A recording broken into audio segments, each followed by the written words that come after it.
Good evening. It is Tuesday, October 13th, 2020, and I am calling this meeting of the Nashua Board of Education to order. It is 6:08 p.m., so we're starting a little late, but hopefully we can be efficient and concise and catch up the time as we move along. As president of the Nashua Board of Education, I find that due to the state of emergency declared by the governor as a result of the COVID-19 pandemic, and in accordance with the governor's emergency order number 12, pursuant to Executive Order 2020-04, this public body is authorized to meet electronically.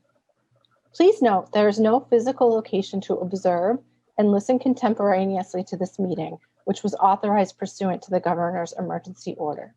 However, in accordance with the emergency order, I'm confirming that we are providing public access to the meeting by telephone. To access Zoom, please refer to the agenda or the district's website for the meeting link. The phone number is 1-877-853-5257, meeting ID 821-2758. Oh, no, I'm sorry. That is the wrong meeting ID. Forget that. The meeting ID tonight is 835-4634-7853, passcode 569331. So I apologize to everyone. I was reading an old one, but this is the third page of our agenda. It's posted on our website. Let's see. We have provided public notice of the necessary information for accessing the meeting. We will start our meeting by taking a roll call attendance. When each member states their presence, please also state whether there is anyone in the room with you during this meeting, which is required under the right to know law. And just for the record, my dogs are in the room with me, and they're going to be loud because my husband's coming home.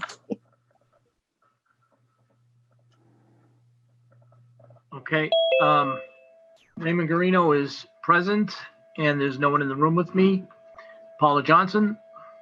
Present, and my cat Gracie is in the room with me. Sandra Ziem is not with us tonight. Okay. Jennifer Bishop. Here, and I'm alone in the room. Sharon Giglio. Here, and I am alone in my room. Jessica Brown. Present, and I am alone in the room. Heather Raymond. I'm present. Dotty Oden. I'm here, and at this point, I'm the only one in the room. Gloria Timmons. Here, and I'm the only one in the room. Okay. Also with us, we have Dr. Mosley. Here. We have Mr. Donovan. Here and alone. Okay. We have Dr. McKinney. Here. Mr. Parker.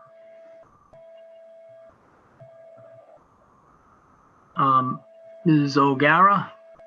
Here and alone. Okay, Mr. Okay, yep. Ms. Marsha Bagley. I'm here and I'm alone. We have Mr. Burns.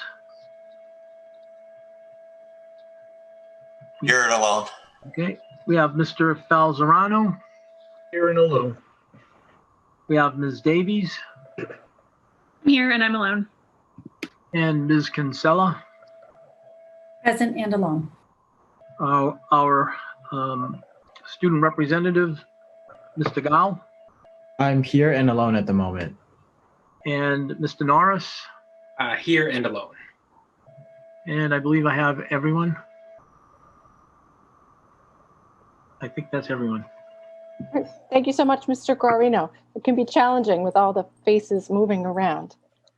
So welcome, everybody. Thank you all for joining us this evening. Hopefully you were able to stay dry today. It was quite a cold and miserable one out there. I'd like to start the meeting by thanking Ms. Davies, our city's grant writer, for coming to speak with us this evening. And I believe she has some good news. So, Ms. Davies,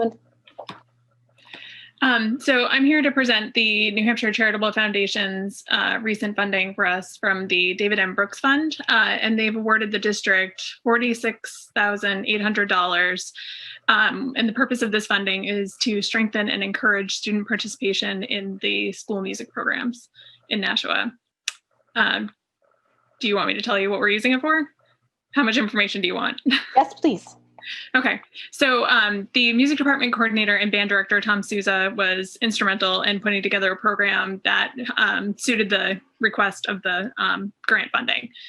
And so what we identified as the biggest need was the middle school and elementary school band programs, because participation in the music programs, especially in the band, tends to drop off in high school. And so looking at the elementary school and the middle school and seeing what the biggest needs were, he identified specifically instruments that there weren't enough of to meet the student requests and needs for playing those, particularly lower brass and percussion. And in the elementary schools, we have some student bands that are using one music stand per 3 students or 2 students, and that just gets chaotic. And also storage carts for those were a big need because, there's no way to move them around, nowhere to store them. And so with all of these things that we're purchasing, it will exponentially increase the amount of music that they're able to play and hopefully encourage additional participation as the students get older, because they'll have access to the instruments that they actually want to play and therefore probably enjoy it more. That's great. I'm really excited about this grant. Thank you. And big thanks to Mr. Souza for organizing all of this. I think it's wonderful. I think our elementary and middle schoolers are going to get so much benefit out of this. And I just think it's a great program.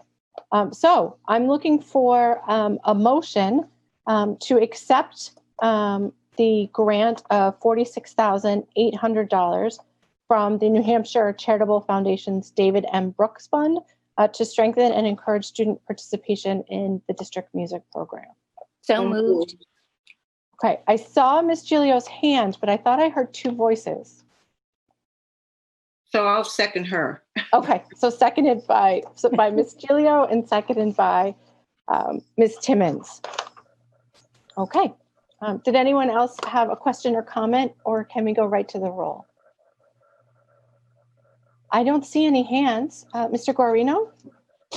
Okay, on the motion to accept the grant, Raymond Guarino votes yes. Paula Johnson, Yes. Jennifer Bishop, Yes. Sharon Gilio, Yes. Jessica Brown, Yes. Heather Raymond, Yes. Dotty Oden, Yes. Gloria Timmons. Yes. Motion carries 8-0. Thank you very much. Thank you so much, Ms. Davies, for your work on this and for coming out tonight to share it with us. Yeah, thank you so much. All right. Thank you. Have a good evening. Thank you, Pamela. Have a good evening. Okay. The next item I have on my agenda is the consent agenda. But I did want to check in with Dr. Mosley because I know that you have a presentation for us and we have a number of administrators and principals here this evening. Yeah. Did you wish to ask the board to take things out of order so that we could have the presentation first, or did you wish for us to do our regular business first? How long do you think the regular business will take, Madam Chair? Honestly, it shouldn't take all that long because we have the consent agenda, and then Human Resources is the only committee that's met. The rest of the committee work will be in 2 weeks at the next meeting. Yeah, I mean, we could just go through that if it's okay with everyone. I'll just skip the superintendent comments because really my comments is about reopening, and I have just one quick comment about this week, and then I just want to jump right into the presentation if that's okay. Okay, excellent. Thank you so much. All right, so the next item on the agenda is the consent agenda. Does anyone have anything that they would like to remove from the consent agenda? I don't see any hands or hear anyone. In that case, I am looking for a motion to approve the consent agenda. Motion to approve the consent agenda. Okay, motion by Ms. Oden, Second. seconded by Ms. Timmons. Mr. Guarino? On the motion to approve the consent agenda, Raymond Garino votes yes. Paula Johnson, Yes. Jennifer Bishop, Yes. Sharon Gilio, Yes. Jessica Brown, Yes. Heather Raymond, Yes. Dotty Oden, Yes. Gloria Timmons. Motion carries 8-0. Great, thank you so much. We don't have any items that were removed. Do we have any communications outside the consent agenda this evening? I don't see any. Dr. Mosley, superintendent's comments? Nothing. I'm sorry. I just want to say to the public, thank you to the high school. Thank you to Lisa. High school, for some of you that aren't aware, is housing currently our special education programs for our middle schoolers as the construction projects are underway. So I just want to say thank you to Keith Richards and to the faculty for their accommodations and making sure that our kids get that in-person instruction. To the public, we started rolling out our special education in person this week for all of our schools. Thank you to Mr. Dave Rossio, Transportation Director, who's done a wonderful job. And, certainly these weekends never go unnoticed, even though it was a 3-day weekend. I felt that I see Angela on the call, Bobby Bagley, Lisa, and the coaches. Thank you so much for all that they're doing during this time for our kids, for the extracurriculars. I can't thank you enough. Gina, too, for everything that you're doing.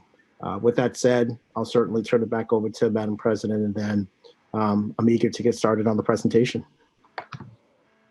Thank you, Dr. Mosley. Do we have any board responses to the superintendent's comments this evening? My goodness, I don't see anything. So moving right along.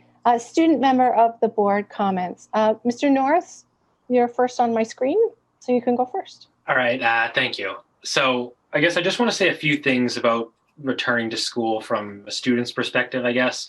So all of the recent frustration is totally warranted. I understand what everybody's going through dealing with not being in school, but I think we really have to be realistic about this. And recently, looking at the epidemiology, the cases in Nashua and all around us have been increasing. And I think as we decide to go back to school, we all want to base our decision on what are the numbers, how many cases are going around. And recently, they have not been going in the right direction. And I don't think they're really expected to make a sharp turnaround anytime soon as the cold weather's coming around. But all that said, I think there is a way to start getting students back in school. So I know I talked about this a few months ago when we've started doing some of this, but having students who are most disadvantaged by remote learning being the ones that go into school first. So I know we started with special ed, we started with the youngest kids, but that could be expanded to ELL, CTE, students with technology struggles, students whose parents have to choose between work or watching their kid.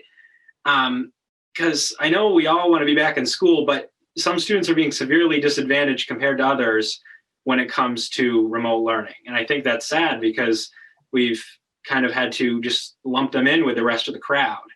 But I think having some of these students allows us to do it in a safe manner, but also provide for all the students.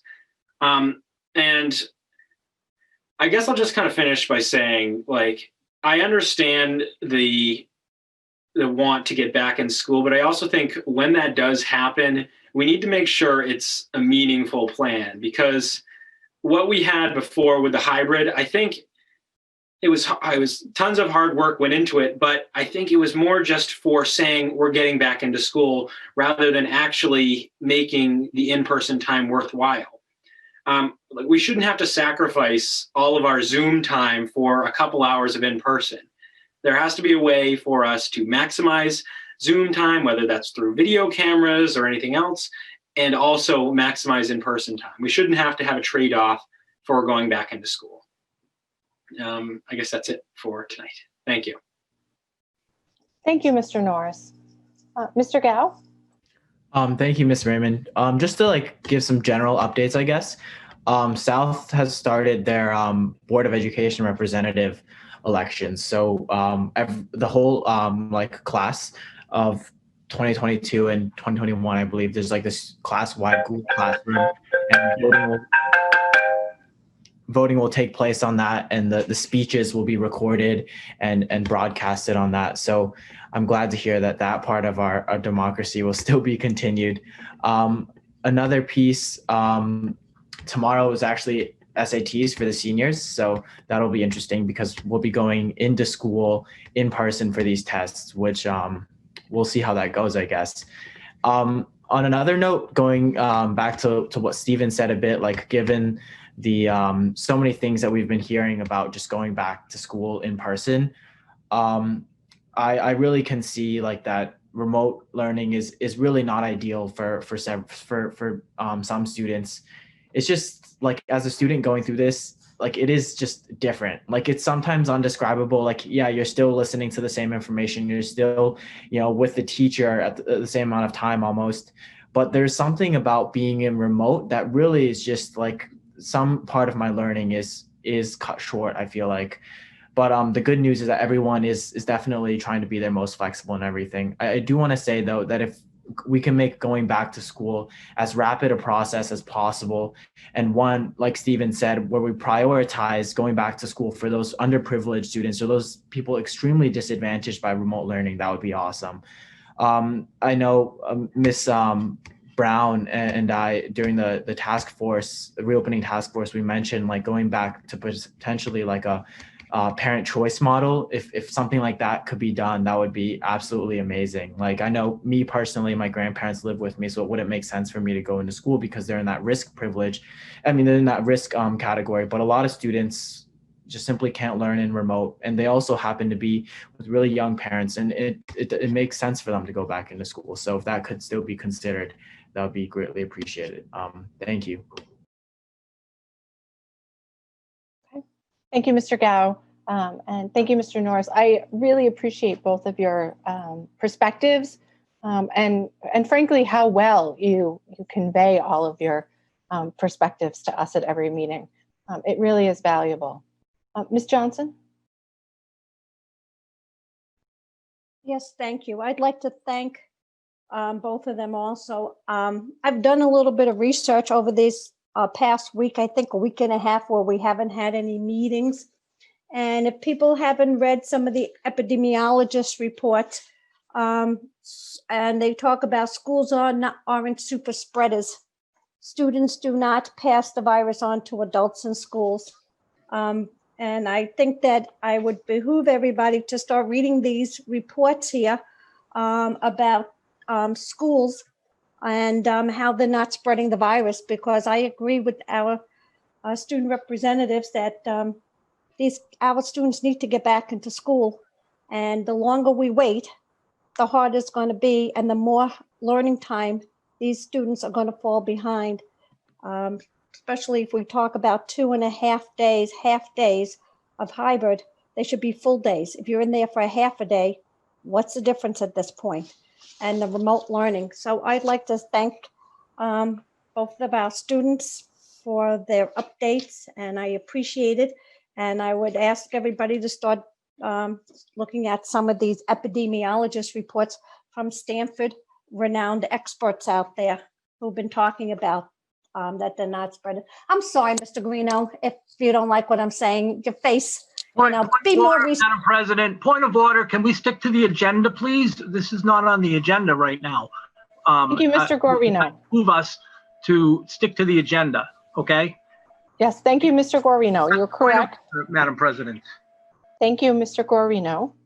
You are correct that we are out of order on the agenda. I wasn't sure what Ms. Johnson had her hand up for, but I would just like to ask all of the board members to be respectful. At least, if you can't be kind, at least be respectful in your interactions with each other.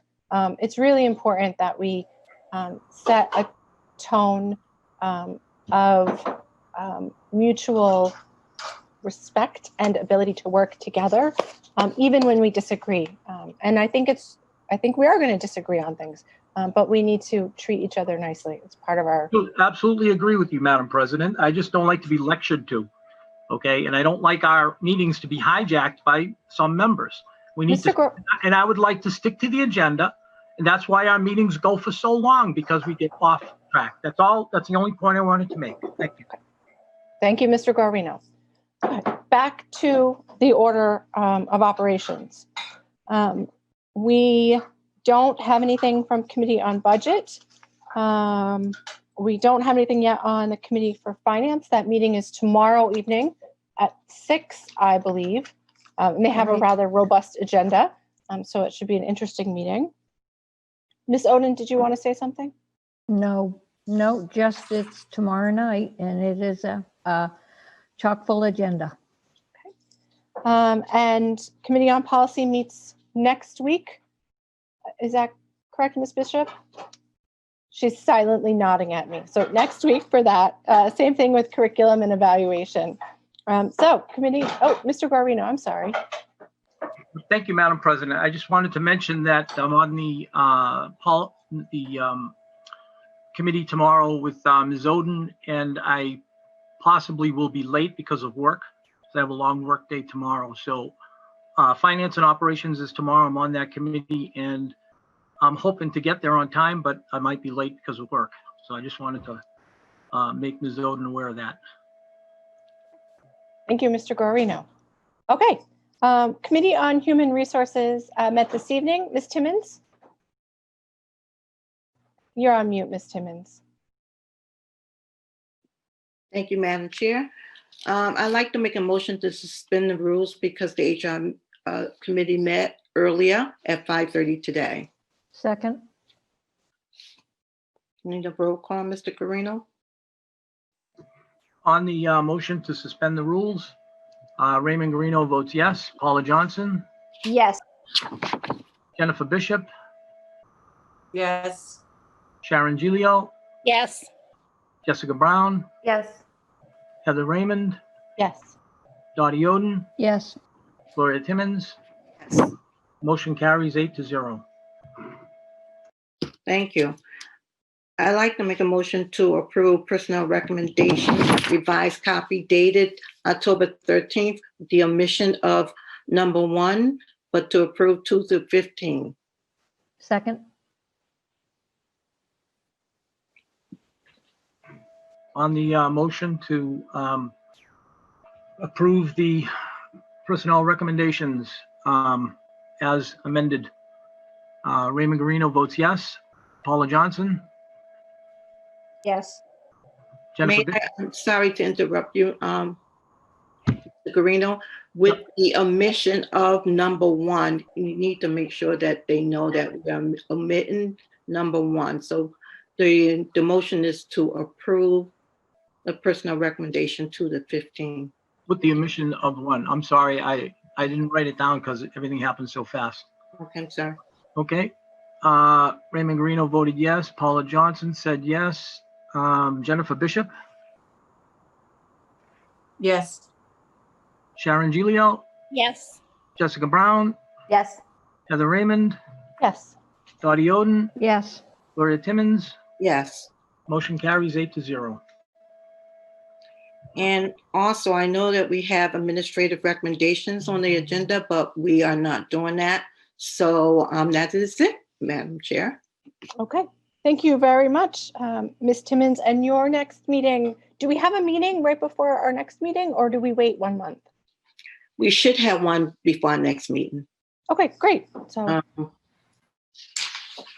next board meeting. all right. So we will see you then. Excellent. Do we have any liaison reports this evening? No. I don't see any. All right. So unfinished business. I have the remote learning update and then a couple bullets, the hybrid learning update and a couple bullets. And I believe, Dr. Mosley, that you have a presentation that addresses both of those things. You're gesturing. So I don't know what that means. I'm sorry. I said, give me the word and I'm ready to go. And just you just let me know. Okay. I promise something when I'm presenting, but that's why we have question and answers, but I'm ready. Okay. So as per usual, while Dr. Mosley is presenting, I'd like to ask everyone to hold their questions till the end. It can be very difficult to interject in the middle. Please use the chat if you would like to get in the queue for asking questions, and I will take people as they ask to speak, because I cannot see all of you when Dr. Mosley is sharing your screen.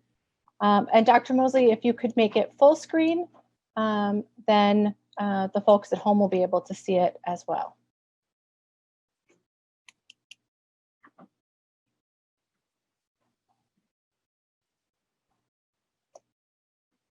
Are we good? Great. Thank you so much. Take it away. Okay, just a couple of things. I don't know. I've tried to work on my phone here, and my phone is off. My IM is off. I don't know why it keeps going off. So for the public and people who text, stop texting me. Don't text me until after I'm done on mute, please. All right, here we go. So first thing I just wanted to say is that I want to just acknowledge the people who have worked hard on this, the admin team, parents, teachers, administrators. It just has not been easy. There's no right answers in this pandemic.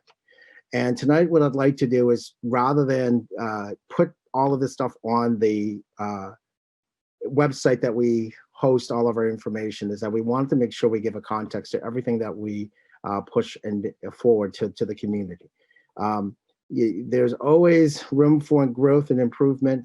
It's not absolute, but certainly it's a way that we want to start to inform the public, whether it's reopening, remote learning, hybrid learning, in person, a combination of everything.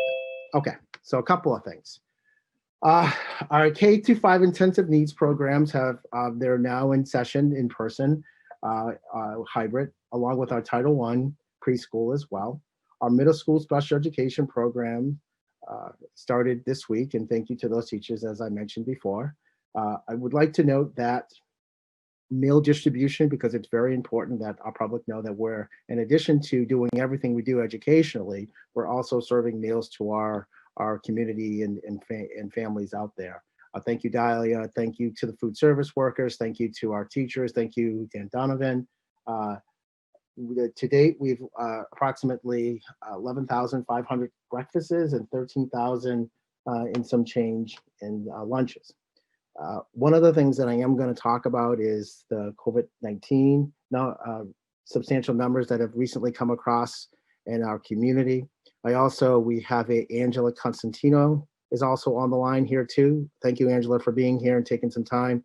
We've got to know each other over the weekend and doing some data tracking and touching base about cases. So Angela's from public health. I believe that Bobby Bagley might be joining us a little later, but certainly they're part of this process as well. So one of the things that I think it's important is just to kind of review some things, and then I'm going to get into some new information that's out there, new in a sense that this is the first time being presented. Just to give everyone an FYI, this is our calendar for our what we would consider our plan to move to hybrid and in-person. Nothing has changed yet. Certainly as I said earlier, on the 5th of October, we had our special education programs, elementary, start on the 5th with our Title I hybrid as well. Just to clarify, I think someone said that to get our CTE programs in person, we do have our CTE programs in person. That did start that week of the 5th. This week, the 13th to now, we now have our special education middle school programs that are now starting in hybrid, and that is at our high schools. And again, we have our CTE programs as well at our high schools. Next week, we intend on, provided that everything is what it is and it's safe to do so, we're going to move forward with our 9th grade special education programs in person, along with our kindergarten students in person as well. And we will start that hybrid the following week along with our remote learning CTE programs as well. Okay, so I just want to talk a little bit about, oh, okay, sorry, I went backwards. Okay, in November, November 2nd, we will have our grade 1 start in person, and that will be an opportunity to get our young ones back in. And then on the 9th of November, and this was very deliberate, and we'll talk a little bit more about this later, on the 9th, that is our board meeting on the 9th. And on that meeting, my intent is to have, prior to the meeting, some ideas presented to the board about the next steps and what I would say pragmatically and methodically implementing a deliberate hybrid rollout of grades. In this case, it would be 2nd grade up. So that meeting is very significant. Looking forward to the dialogue. But in a sense, I think there was some miscommunication that the only grades that are going back before Christmas is just grades K through 1st grade, and that's not true. We're intentional. Our intent is to move forward to make sure that we do this in a deliberate way, and certainly the 9th will have a future discussion. All right, so here's some basic things that we have come across when we have started this journey of implementing our remote learning and our hybrid learning. Number one, we looked at student attendance, and that's going to come up a little later. Right now, for remote learning, we have 92% of our students, and that's overall in the district. Compared to last year, it was about 96%. We had laptop distribution of over 2,500 laptops for our families in need of laptops. It's unfortunate. We wish that we could give every single kid a one-to-one, but we certainly can't do that. We have ordered an additional 2,700 computers for our kids, but certainly that's always in the works and something that we will continue to monitor. We've also made updates on our remote learning handbook. When we first started, it was 2.0, and now we're up to, I would say, the next iteration is now 3.0. It's one of those things that's always a work in progress. It's never something that's done. We always find something that we can tweak. Something that we could improve. We also continue to have the dialogue about Fridays. And I mentioned it earlier. There's always this discussion. There was this, I'd say, fallacy around Friday's a free day. It's a day off. And that's certainly not the case. Fridays is not a day off. It's an instructional day. We're still having some conversations with the unions and our principals about expectations around that. But for the public, it's not a day off. It's an instructional day that we want kids to continue to get their education and learning. We also had professional development take place this year for our staff. And I just want to back up and say, by far, it's not the most ideal professional development. The best professional development is in person.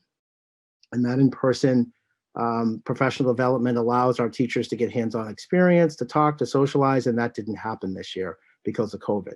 So I want to thank Dr. McKinney, Mr. Parker, anyone who was connected to planning professional development this year. Despite everything, we did have something that was virtual for our staff, and it was important to make sure that we had something to offer rather than nothing. And for those of you in the public, it is hard for us to plan professional development on the whim. Typically, it takes 6 months to a year to plan professional development, only because to have people come to the district, their schedules, it's always a prodigious undertaking.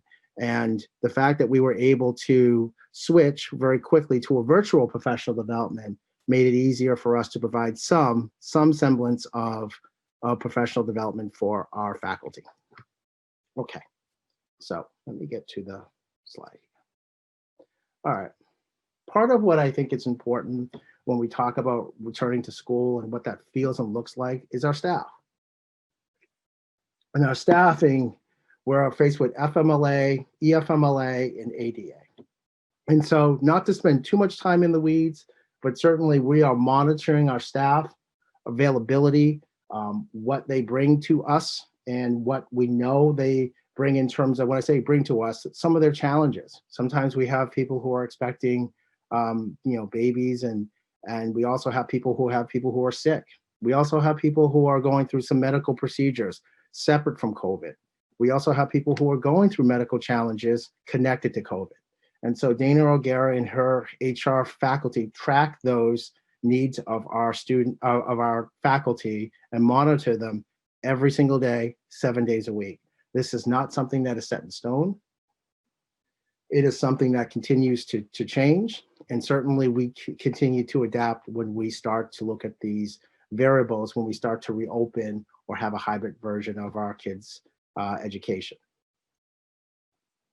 So one of the things I think it's important for the public and for just the board too is like sometimes like what are some examples of FMLA? And I just gave this brief snapshot of, for instance, FMLA could be someone who is going through surgery or giving birth. EFMLA has to do with childcare, and that's for 12 weeks. And just for the record, you can't combine 12 weeks of EFMLA and FMLA. It's either or. And finally, we have ADA. And ADA consists of people that might have pre-existing conditions. And pre-existing conditions have to be verified and documented through a doctor's note.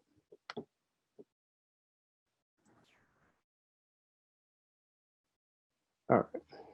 One of the things that we did as a district is that we start to move to a hybrid. We had to look at, in the event that we are seeking substitutes, what are some creative things that we can do?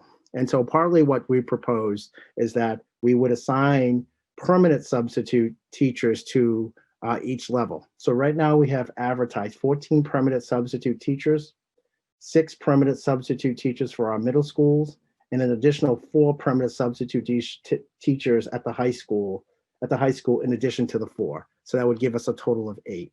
What we're trying to do is attract substitute teachers. We increase the pay for substitute teachers, but we increase the pay with the understanding that we really want to attract talented people that want to work with kids. And I just want to be clear, if you're interested in being a substitute teacher, these are in-person positions at all 3 levels. If you're interested, please reach out to us. Love to have you part of our family, our teaching family, and certainly our kids would love it as well.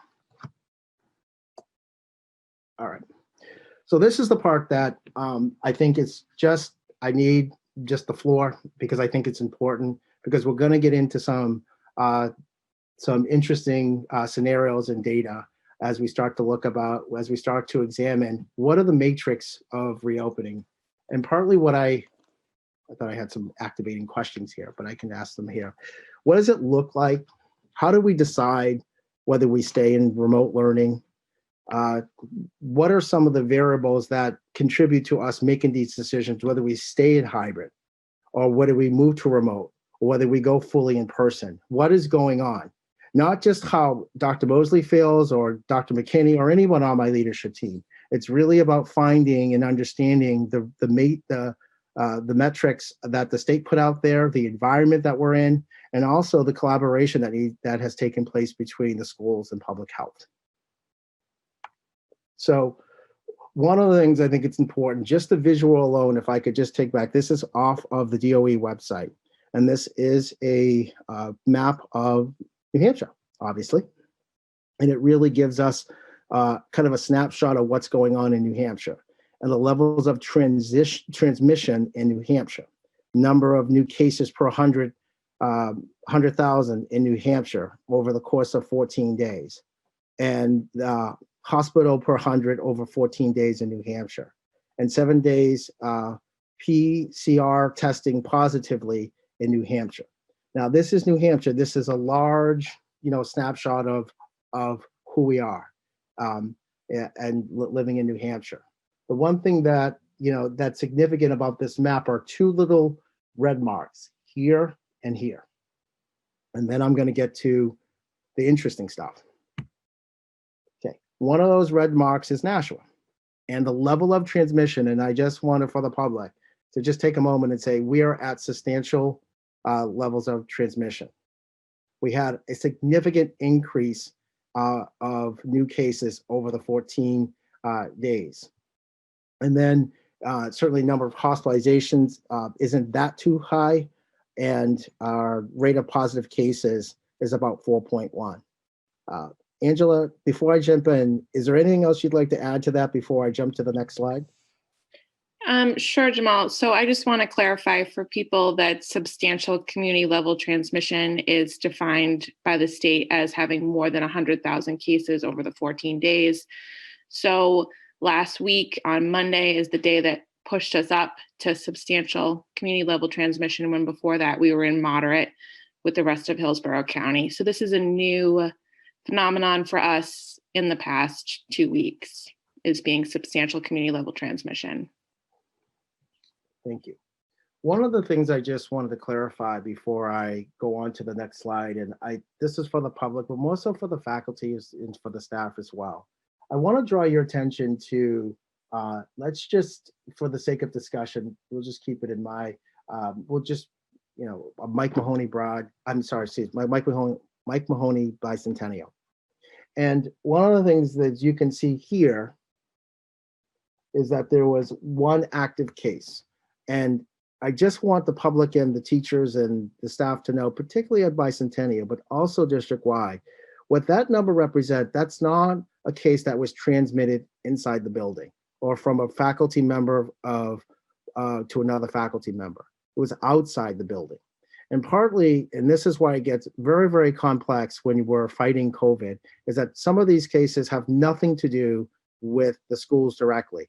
It has to do with our staff's spouse, the people they live with, anytime they come into contact. And so when we look at that number one case, there was a misperception that, oh my goodness, there was a case of COVID-19 and Bicentennial and no one said anything and the building is completely contaminated. That's not true. We have to be cognizant that this virus can be transmitted from our staff member's spouse, their kids, their loved ones within the house they live in. And so the cases that have happened in our schools thus far have not occurred from someone in our buildings transmitting it to someone in our buildings, because basically we've been remote. But also too, it's incumbent on us to report this information to the state, and this is how the state records that information. Anytime that there is a case within the building, as we start to move to a hybrid version in our schools, our principals are going to send out a letter to our staff and to the parents. I also want to be very, very clear that the intent of the letter is notification. It's not for identification. We're not going to identify the person. It's against the law. It's confidentiality. Public health is also involved in that identification because they'll start doing contract tracing, and it may feel intrusive, but if they are involved, they're not trying to be intrusive in any way. They're actually trying to prevent the spread of the virus. And if you do come into contact and you're working with public health, understand that they're working for the best interest of public health and for you. Is that fair enough, Angela? Definitely, yeah. The contact tracing process is really to find people who pose a risk to public health and to quarantine them at home so that no one else gets sick. Yep. Okay. And I basically explained that about Bicentennial having one case, Broad Street having one case. Also, just for the staff out there, that does not necessarily mean that there was a transmission of COVID within the building. In this case, it was brought into the building from staff from loved ones within their homes. Staff who have tested positive for COVID, I just wanted to say thank you. I know it hasn't been easy for you, but more importantly, thank you for just the timeliness. The timeliness is everything. And sometimes, someone on the other end has their cell phone on, and I appreciate that, because as soon as I get the call, as soon as public health gets the call, we immediately start what we call like a chain reaction, trying to get to everyone we can, because we really, really want to stop the spread, and the contact tracing is extremely important. So thank you to all the staff, and thank you to public health for your work on that. Okay, so here we are some activating questions around what indicators will the National Public Schools use to determine which model, where did we get this information? How does this all come about? And what trends and patterns should the public keep in mind when thinking about reopening in-person, hybrid, or remote? And these are all essential questions as we start to look at this. I also want us to keep in mind for the public, I know you can't see this, that right now Nashua is at a substantial level in terms of number of cases.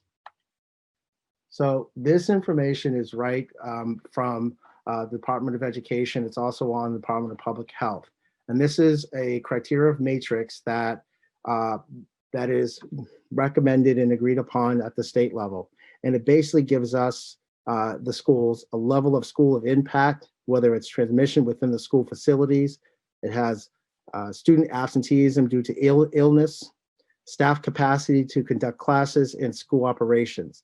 If you notice, there's a little asterisk there. I'll get to that conversation, but staff is important. And staff is important because it's something that no one can really control, but it's also important to understand that it factors into whether you can reopen in person, hybrid, or remote. The other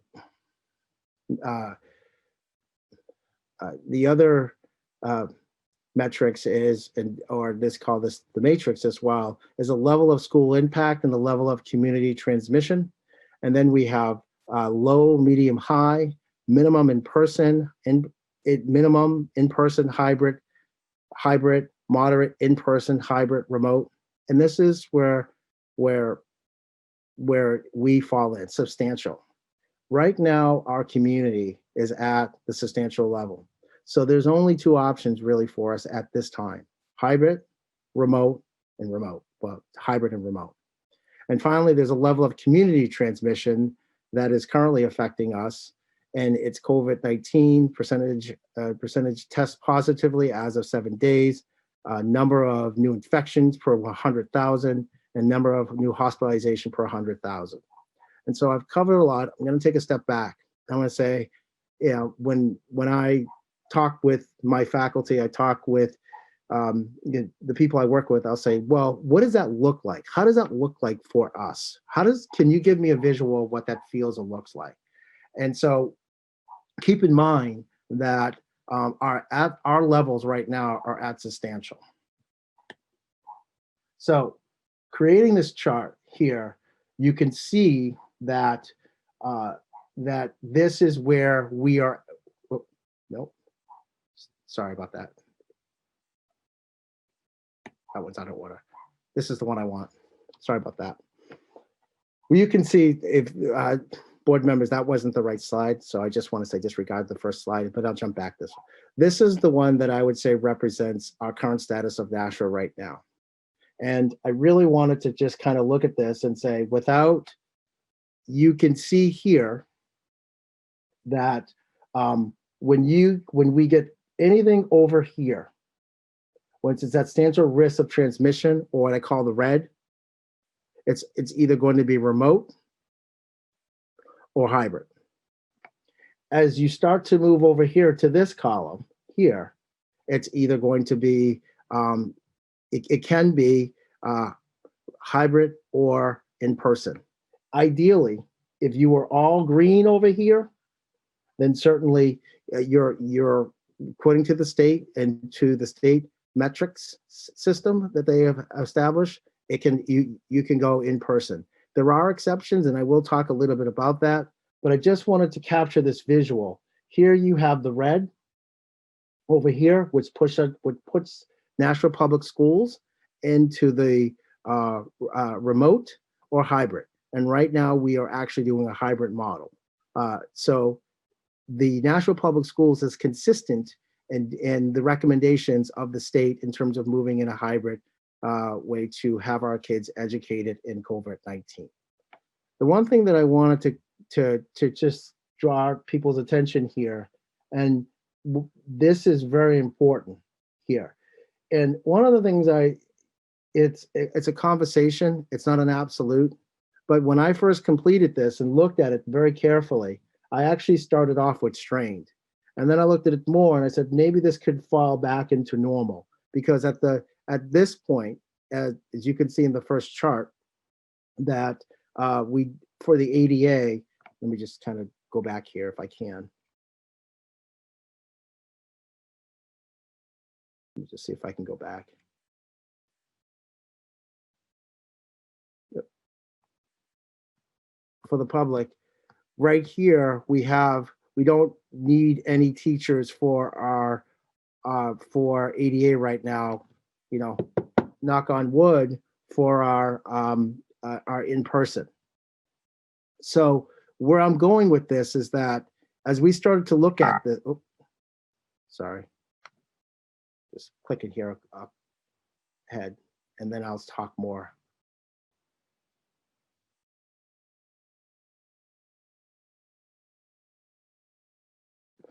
When I started to look at this, and something to consider is that when we start to think about these different metrics, that perhaps this metric mirrors or reflects our elementary school.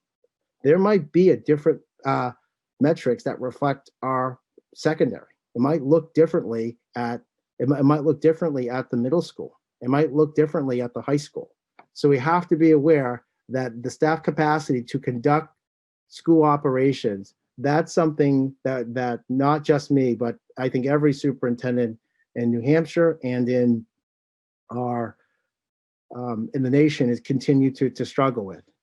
And so the capacity of the staff, that's why I have it asterisk there, is because that's something we're constantly watching.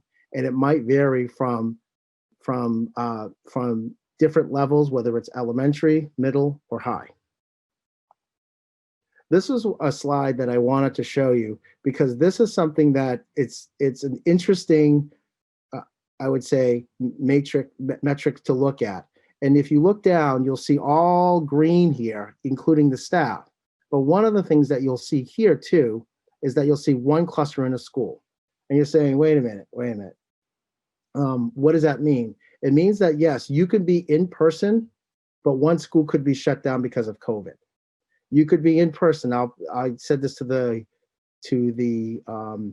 principals today. I said, Lead Street could be closed down for COVID, but the rest of the entire district could be in person, and maybe Lead Street could be in remote or maybe in hybrid.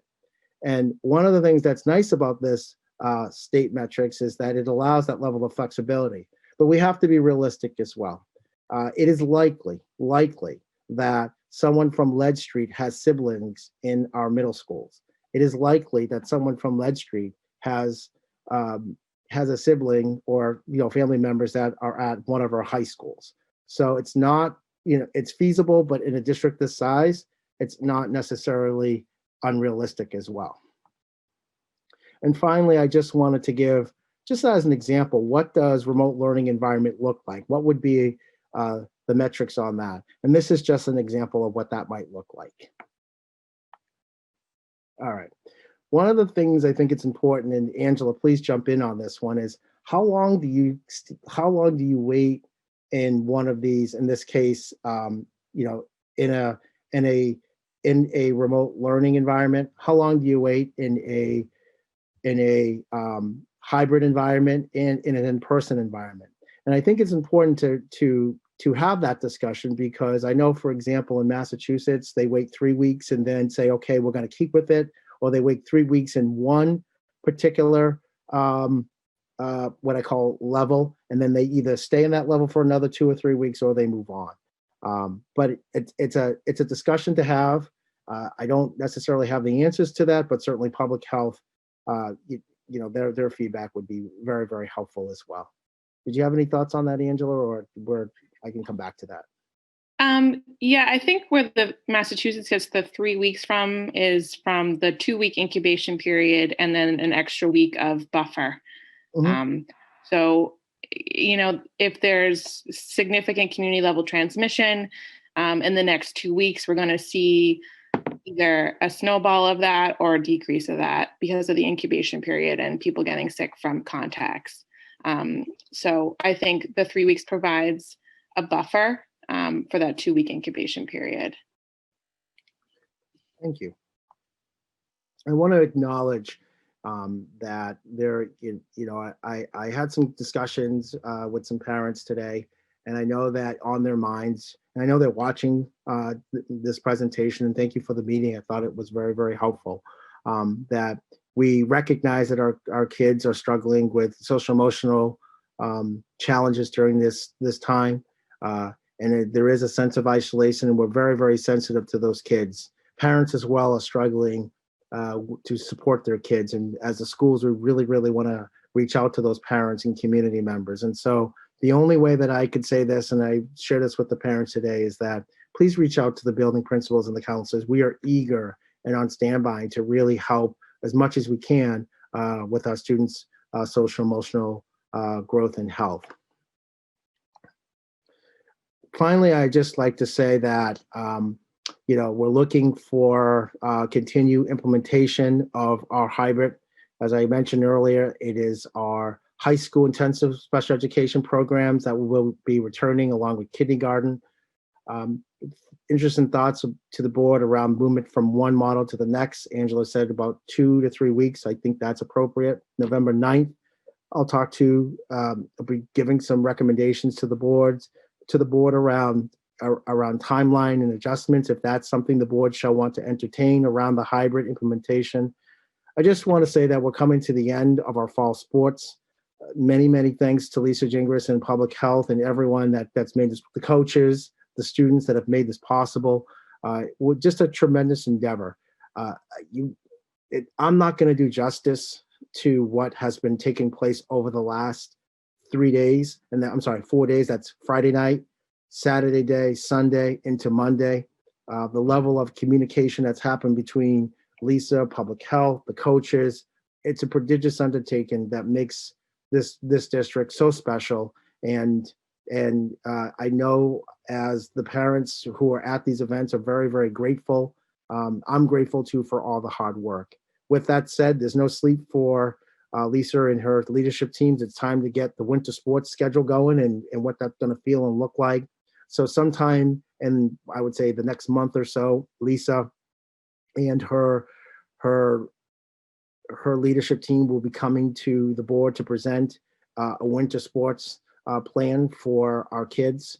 As I mentioned earlier, Friday is something we're going to continue to refine. And again, that's an instructional day. We are revising our remote learning handbook from 2.0 to 3.0. So please be on the lookout for that. And this is what I'm going to say to the parents, and I really, not me, but the district really needs some help on this one.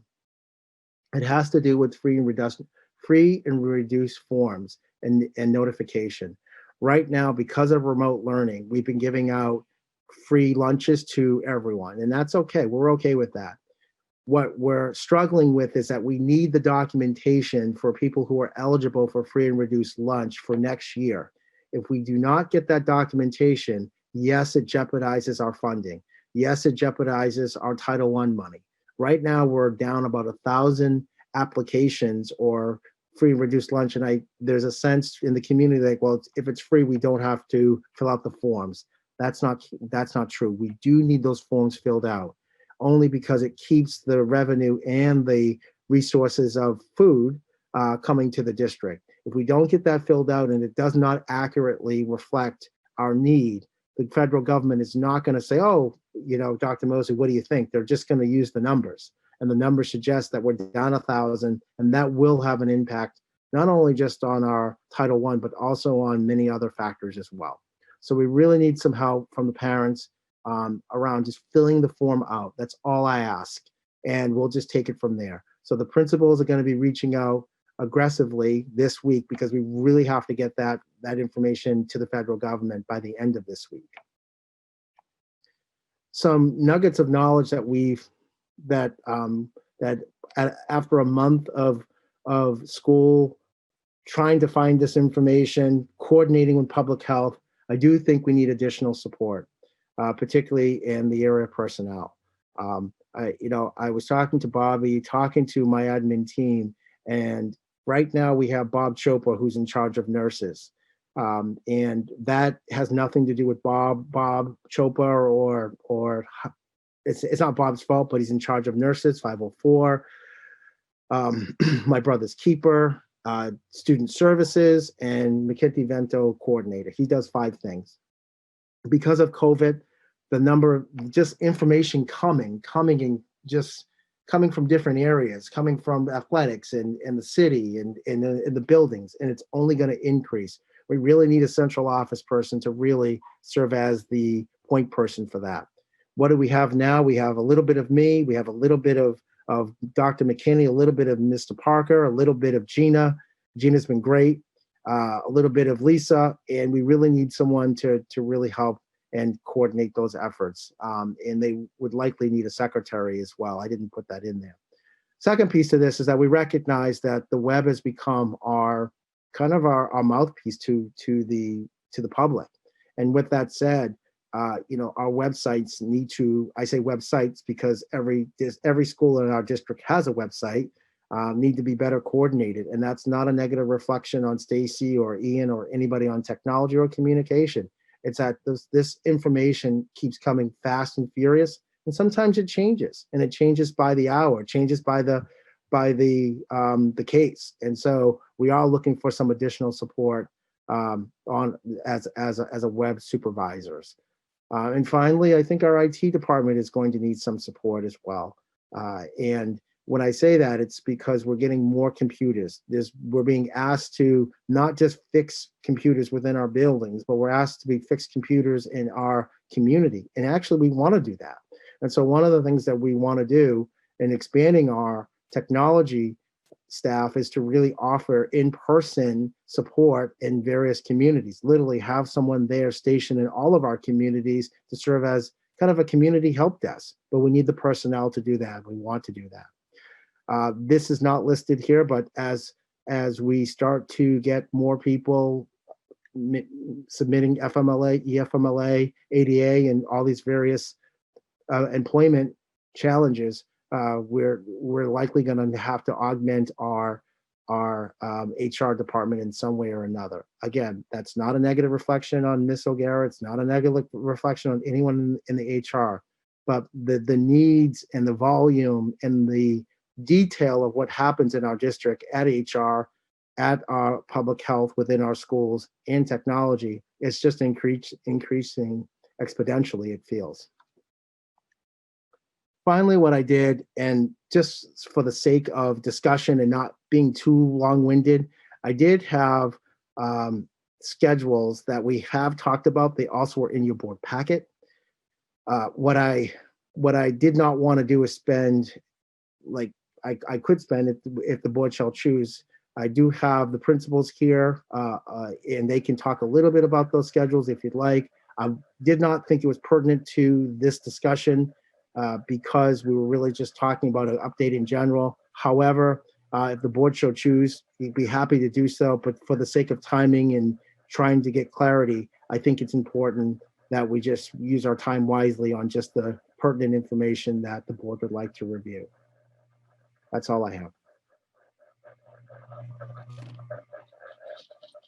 Oh, here goes. Thank you very much, Dr. Mosley. This was extremely thorough, and I think it addressed a lot of the questions that both board members and community members had going into this evening. Thank you also, Ms. Constantino, for coming and giving us the public health perspective. I know I can speak for myself, but I think also several other board members that we were very interested in hearing about the local situation as opposed to the state situation, since Nashua looks so very different than our neighbors on that map. I guess I have a question for you, Dr. Mosley, and then I'll open it up to questions or comments from board members. And my question is regarding your positions that you're suggesting. Is that something that you'll bring to like a finance, or do we need to have a budget committee meeting? Because obviously we would need to have a list of costs associated before we could move on it. Great question, Ms. Freeman. Thank you for asking that question. Part of what I plan on doing is actually writing up a job description for each of them. And then what I was planning on doing is actually bringing it to HR and then perhaps the finance. And to be honest with you, I've already had discussions with Mr. Donovan just on where this money would come from to fund these positions. And we're looking at the CARES Act money. No secrets, certainly when we talk about budget, would love to get I had some discussions with people down at the city as well, just to let them know our needs. Our needs have changed significantly with COVID. So the answer to your question is write up a job description, submit it to HR committee for review, and then, definitely finance. And then if there's support throughout, then it would go to the board. That's what I was thinking. Okay, I would say for timeliness or expediency's sake, probably one or the other of the committees. And since finance is meeting tomorrow, that is probably not ideal. So hopefully you can work with Ms. Timmons and Ms. O'Gara to get that on the next committee for HR, because I'm sure that the board will have questions and comments, as we always do when it comes to money and personnel. Sure. Okay, I am seeing some hands and also in the chat. So let me just make sure that I get everybody. I have Ms. Brown, I have Mr. Guarino. Nobody else is waving at me right now, so let's start there. Go ahead, Ms. Brown.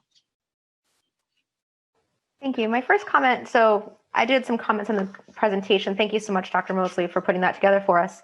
But this is actually directly related to the list of new employees that I think it seems like we're really in need of in the district. I actually agree with that list. And even coming into this meeting, do you feel like the overview of Ms. O'Gara's memo that she sent out on the 7th about the substitutes and things, was that kind of given in the packet, or are we going to address it directly later in the meeting? Yeah, I mean, I think that was part of the HR packet. Is that what you're making reference to, Ms. Brown? Yeah, so, well, just in relationship to the fact that we are, in fact, getting some applicants in with our raise that we've given to the substitute teachers, which I think is fantastic. But it sounds like we're still struggling with getting through the interview process, making sure they're vetted properly. So in addition to the list that you've already going to write job descriptions up for, I would actually like to move that the Nashua School District hire an additional temporary staffer in the Human Resources Department for the 2020-21 school year, dedicated exclusively to finding, vetting, and hiring both daily and long-term subs, and making sure that our daily sub needs are met. I'll second that. Ms. Brown, do you mind repeating that? I didn't get the whole thing down because I can't Certainly. write as fast as you talk. Okay. You're not the first person to say that. I move that the Nashua School District hire an additional temporary staffer in the Human Resources Department for the 2020-2021 school year. The staffer will be dedicated exclusively to finding, vetting, and hiring both daily and long-term substitutes and making sure that our daily substitute needs are met.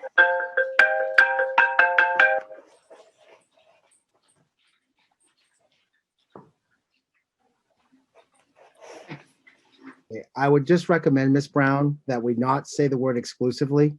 How about we make that part of their job description, because there's a lot more going on than just there's a lot more going on than just hiring subs. So I think that could be one of their job descriptions. I think there's some other things that Ms. O'Gara could find for that person to do. And so I don't want to get caught too much into exclusively having that person do one thing. I think that's one of the functions.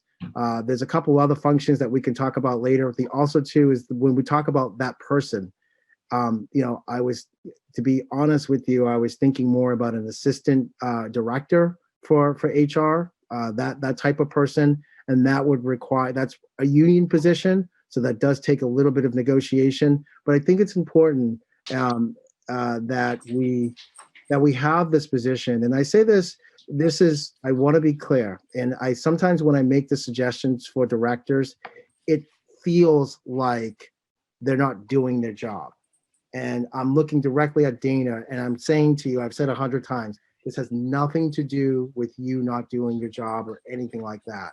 Even when I talked with Stacy Hines today, I know she's watching. Stacy, please don't text me. I'm talking and it's going to come up and it's going to make me look bad again. But even with talking with Stacy, she felt like, what do you mean? The web supervisor. I said, no. It's just the volume is coming and we just need help. If you want to blame someone, just blame. I need the help to get this going. And it's only going to get more complicated and more time consuming. So I agree with you, Ms. Brown. I just want to say that I do want to make it part of the directors union because we'll get better. I see where you're going, Dana. You're right. I'm sorry. You're right, Dana. It's HR, so we can't make it part of the directors. Absolutely. Correct, Dana. Fair enough. Used to have an assistant director before I came on many moons ago, and that position was cut. So we can't have that. That's a good point. The assistant director for HR can't be part of the union because they're dealing with union issues. So, Ms. Brown, to your point, I don't disagree. All I'm saying is that I don't want to. There's more to the job that I think we could propose. But if that's a good start, if you want to approve it, I'd be happy to do so. But I also, to the board, I think having a comprehensive job description just might be helpful to the board so they know exactly what they're voting on. But either way, I'll certainly take the help. Thank you. I think I definitely get what you're alluding to, Dr. Mosley. I think I'd be in support of a director or like talk about restructuring or something as we move forward through the budget season. My focus for this particular job was thinking of someone to fill an immediate need and an immediate job. It wasn't necessarily even creating a whole new long-term position. But if you want to make the category broader, I would be amiable to that, but just make sure that we get this kind of a short-term need filled. And could I interject for a minute? We have to be very careful here, folks. Where's the money coming from? You cannot put a position in place without a funding line. You can't just make a hire and say, we're going to hire the person and Dan's going to figure it out. That's not how it works. So if any motions to hire people, you need to have a funding line. And so I would suggest that tonight is not the night to make any motions in that regard. That's just good business. Noted, Dan. I would be amiable to modify my motion to say that we immediately move all of the job descriptions that were listed by Dr. Mosley and also the one that I listed to the Finance Committee as soon as possible. And hopefully maybe we can, if it's a temporary position, maybe it's something we can find funding for in the CARES Act funding. So I just want to throw out there that finance meets tomorrow and not again until after our next meeting. So if we want something to act on more quickly, HR does meet again before our next meeting. And it's 2 weeks out, so they have time to put it on their agenda and do all that work. Would Ms. Oden be willing to put it on the agenda for tomorrow night? Or is it too close? I'm going to ask Mr. Donovan. I know we have a heavy agenda and that's going to take some time. What would that be like for you? Yes, I'd suggest we not do it tomorrow. We do have a very heavy agenda. Okay. So as Ms. Raymond said, maybe it could go to HR and then come to finance? If Mr. Donovan has the financials and Dr. Mosley has the descriptions and Ms. O'Gara is comfortable with them and knows where they fit in the hierarchies and contracts, then I would think that it could go directly from HR to the full board. Unless Ms. Timmons, do you have an objection to that? Or Ms. O'Gara? Oh, you're on mute, Ms. Timmons. I just think. No, I have no objections. Dana? Sorry, Ms. O'Gara? You're on. So the assistant director would be easy because we had that position before, but I don't know about the other positions. I think somebody has to, that's all new positions. It's not an old position. So we need a job description, what they're going to do. And once I get that, I could fit it in what, into a bargaining unit or wherever it belongs. But it's a unique position that like the public service health director, that's new. And I'm not sure, that would be more difficult to put together a job description. Go ahead, Dr. Mosley. I didn't mean to speak when you spoke. No, I think I should have raised my hand. No, go ahead, Ms. Raymond. I apologize. No, I was just going to say, I hate to spend main board meeting time talking about positions that we don't have a funding line or job descriptions for. I think we all want the district to have the staff that it needs, and we want to move forward. But I don't think we can have a robust discussion about what this really means for the district until we have those two items. So I would suggest that we table this question or send it to one of the committees to vet it and then bring it back to us. I agree with Ms. Raymond. I think we should get the data, information, job description, and get it to the right committee rather than wasting time at the board level here. I think that'd be more prudent. Go ahead, Ms. Brown. And then I noticed Ms. Johnson had her hand up, and I didn't know if it was to get in the queue or to speak on this topic. Thank you. I just would like to see if I can encourage us to expedite this process. I think that there's some things that are happening in the district with remote learning in regards to our tech needs and communication in regards to our website update needs and HR in regards to our needs for a quicker hiring process for teachers. And we're going to need that as we get kids back into school even more frequently, I'm predicting.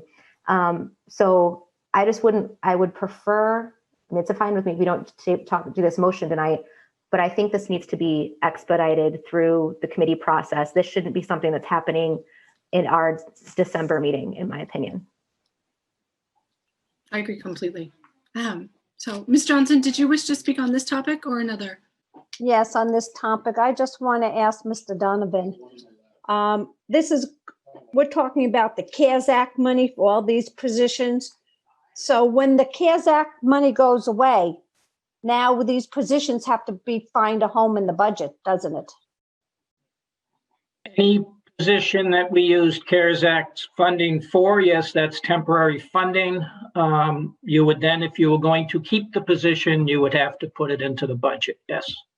Okay, because we never get rid of positions. We always add positions. So I'd like to get, I guess, like a snapshot of what these positions are going to look like under the CARE Act and then being put into the budget and how much more the budget would basically rise, the percentage down the road here, because I have a very hard time supporting all this right now. I really want to get more descriptions on this, exactly what these positions are going to do. I have a problem with the public health, director of public health, and all these supervisors on the website. I feel that there's too many supervisors and not enough direct contact people here. Yeah, I have a lot of questions on this. So I look forward to seeing all this and getting some of the answers in the package prior to the next finance meeting. Thank you very much. Thank you, Ms. Johnson. Ms. Brown, just to make things tidy, would you consider withdrawing your motion and instead making a motion to direct the superintendent to create job descriptions and salary scales for the positions he's proposed in addition to an HR position and get it back to us by the next board meeting? Oh, you're on mute, Ms. Brown. I apologize. Thank you. Yes, I withdraw my previous motion and I direct the superintendent to come up with job descriptions and possible funding options for the positions he listed, plus an additional temporary HR position having for the 2021 school year. I'll second that. Okay. Mr. Guarino, did you wish to speak on this topic or introduce a new topic? I just want to speak on this topic. I would hope that we would send this to committee, to one of the committees, and do all that in committee, because we take up an awful lot of time on this at our regular meetings. So we did earlier have, you talked about sending it to committee, which I thought was a great idea. I think that's where it should go. I'm not against what Ms. Brown just said. You know, she wants to have a description of the different positions, et cetera, and how much they're going to cost. But I would hope that we would do a lot of this work in committee instead of taking up this time here, like we're doing right now at the regular meeting. I mean, I don't even know if we need a motion to send it to committee. You can just say, ask the committee chair to take up the topic and have that information at the committee. But I think that's the best route to go to the HR committee and then bring it back here. Once we do all the work there and discuss it and have a long-term discussion there. So that's what I hope we would do. It seems that's the direction we were going, and then it took another route. So that's just my suggestion. Okay, thank you, Mr. Guarino. That was frankly my intention, my suggestion. But again, that would be right before our next meeting, which would be very convenient. Can we just have a roll on the current motion to direct the superintendent to get this information to us, and then Ms. O'Gara, Dr. Mosley, and Ms. Timmons can figure out where to put it, whether it's and Mr. Donovan, whether it's the HR agenda or if it is an additional finance meeting. Does that sound reasonable to everyone? Sure, but I'm just a little confused. So if I vote for this motion, it's going to go to committee? Yeah, I think so. Dr. Mosley? I was just going to send it to the finance committee. The job description is directly to the finance. That was my intent. Okay. All right. On the motion, I didn't actually write down the motion, but if you want to repeat the motion, Ms. Brown? I believe the motion on the floor is to direct the superintendent via the finance committee to write job descriptions and find funding options for all of the positions he presented in his presentation, and additionally a temporary HR employee. Okay. Thank you. On the motion, Raymond Guarino votes yes. Paula Johnson? Ms. Johnson? Yes, yes.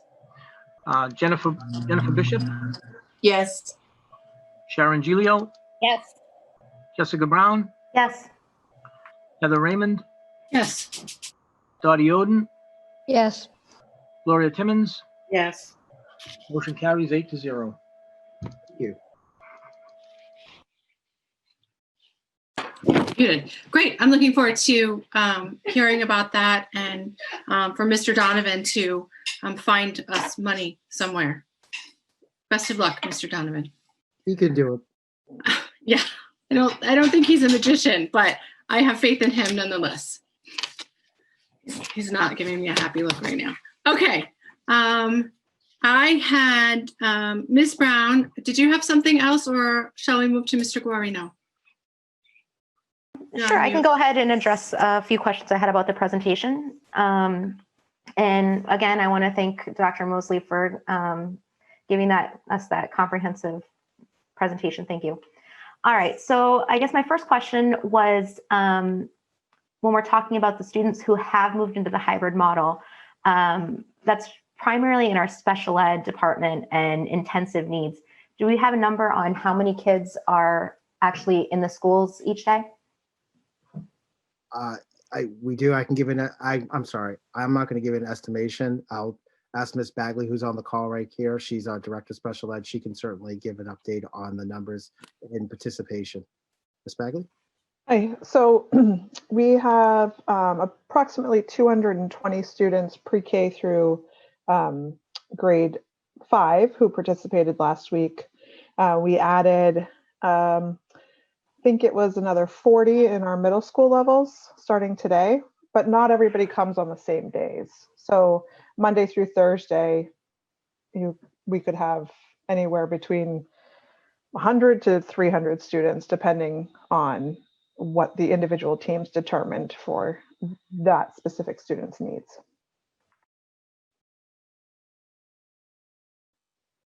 You're muted, Mrs. Ms. Brown. Brown, you're I actually pushed the button to mute myself. Sorry about that. Let's see. So you said we said in the previous presentation that we've got about 2,200 special children with IEPs in the district. And so we've got about 10% of those folks coming in for the pre-K and intensive need program. Is that fair to say? Yes. Okay. All right. And that could be on like one day a week, you have a particular class could have 2 kids, and another day they could have 1 kid. Right. Okay. So yeah, each individual student's IEP team needed to make determinations as to what more amount of time beyond what would be available to them typically through the hybrid model the student may need. And so for some students that was just 2 days of in-person, some students it was 4 days, some students it was a drop-in service kind of model. And those meetings are still happening. So that number is changing. Okay, excellent. And I'm glad to hear you've had a fairly good response with families. All right, so my next question was actually in regards to the Chromebooks that have been ordered. It says we've got 2,700 new Chromebooks. I was curious when we expect those to arrive if we are servicing so many folks remotely. Deanne, can you answer that? We have 3,500 on order, and I believe we're expecting them in late October, early November. Okay. And do you expect the IT team to struggle getting those set up? Because I know they have to do some setup of those machines before we can distribute them, correct? I don't honestly know. I'd have to ask IT that question. Okay, thank you. I think it's fair to say they do need the help, Ms. Brown. I mean, they're essentially doing 2 environments, remote and in hybrid too. So they're to say they're not stretched would be an understatement. And I also said in the presentation too, I actually want to push the department more. Like I want us to be able to go to a place like Dr. Chris, set up a help tent there with Yenny and stuff, and just having an opportunity to work with the community center there as well for any parent or student that needs some IT support or help. So I'm essentially asking them to do more than what has been required. So certainly the answer to your question is yes. I think I completely understand in this remote environment, everybody needs a little extra help, and those guys doubled their job description overnight. So they're working hard. And I guess so, and related to that, if we've got some families that I know maybe they have 2 or 3 kids, but we are only able to provide them with 1 Chromebook. Is there anywhere else that those families can call for assistance, or is there anywhere else they can go if they're not able to access something through the district? That's a very good question. And first for the public and to the board, the 2,700 was my number.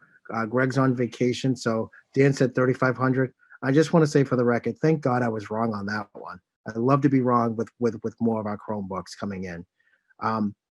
That's something that's been shared with us many times. And I don't have an answer to that, Ms. Brown, to be honest with you.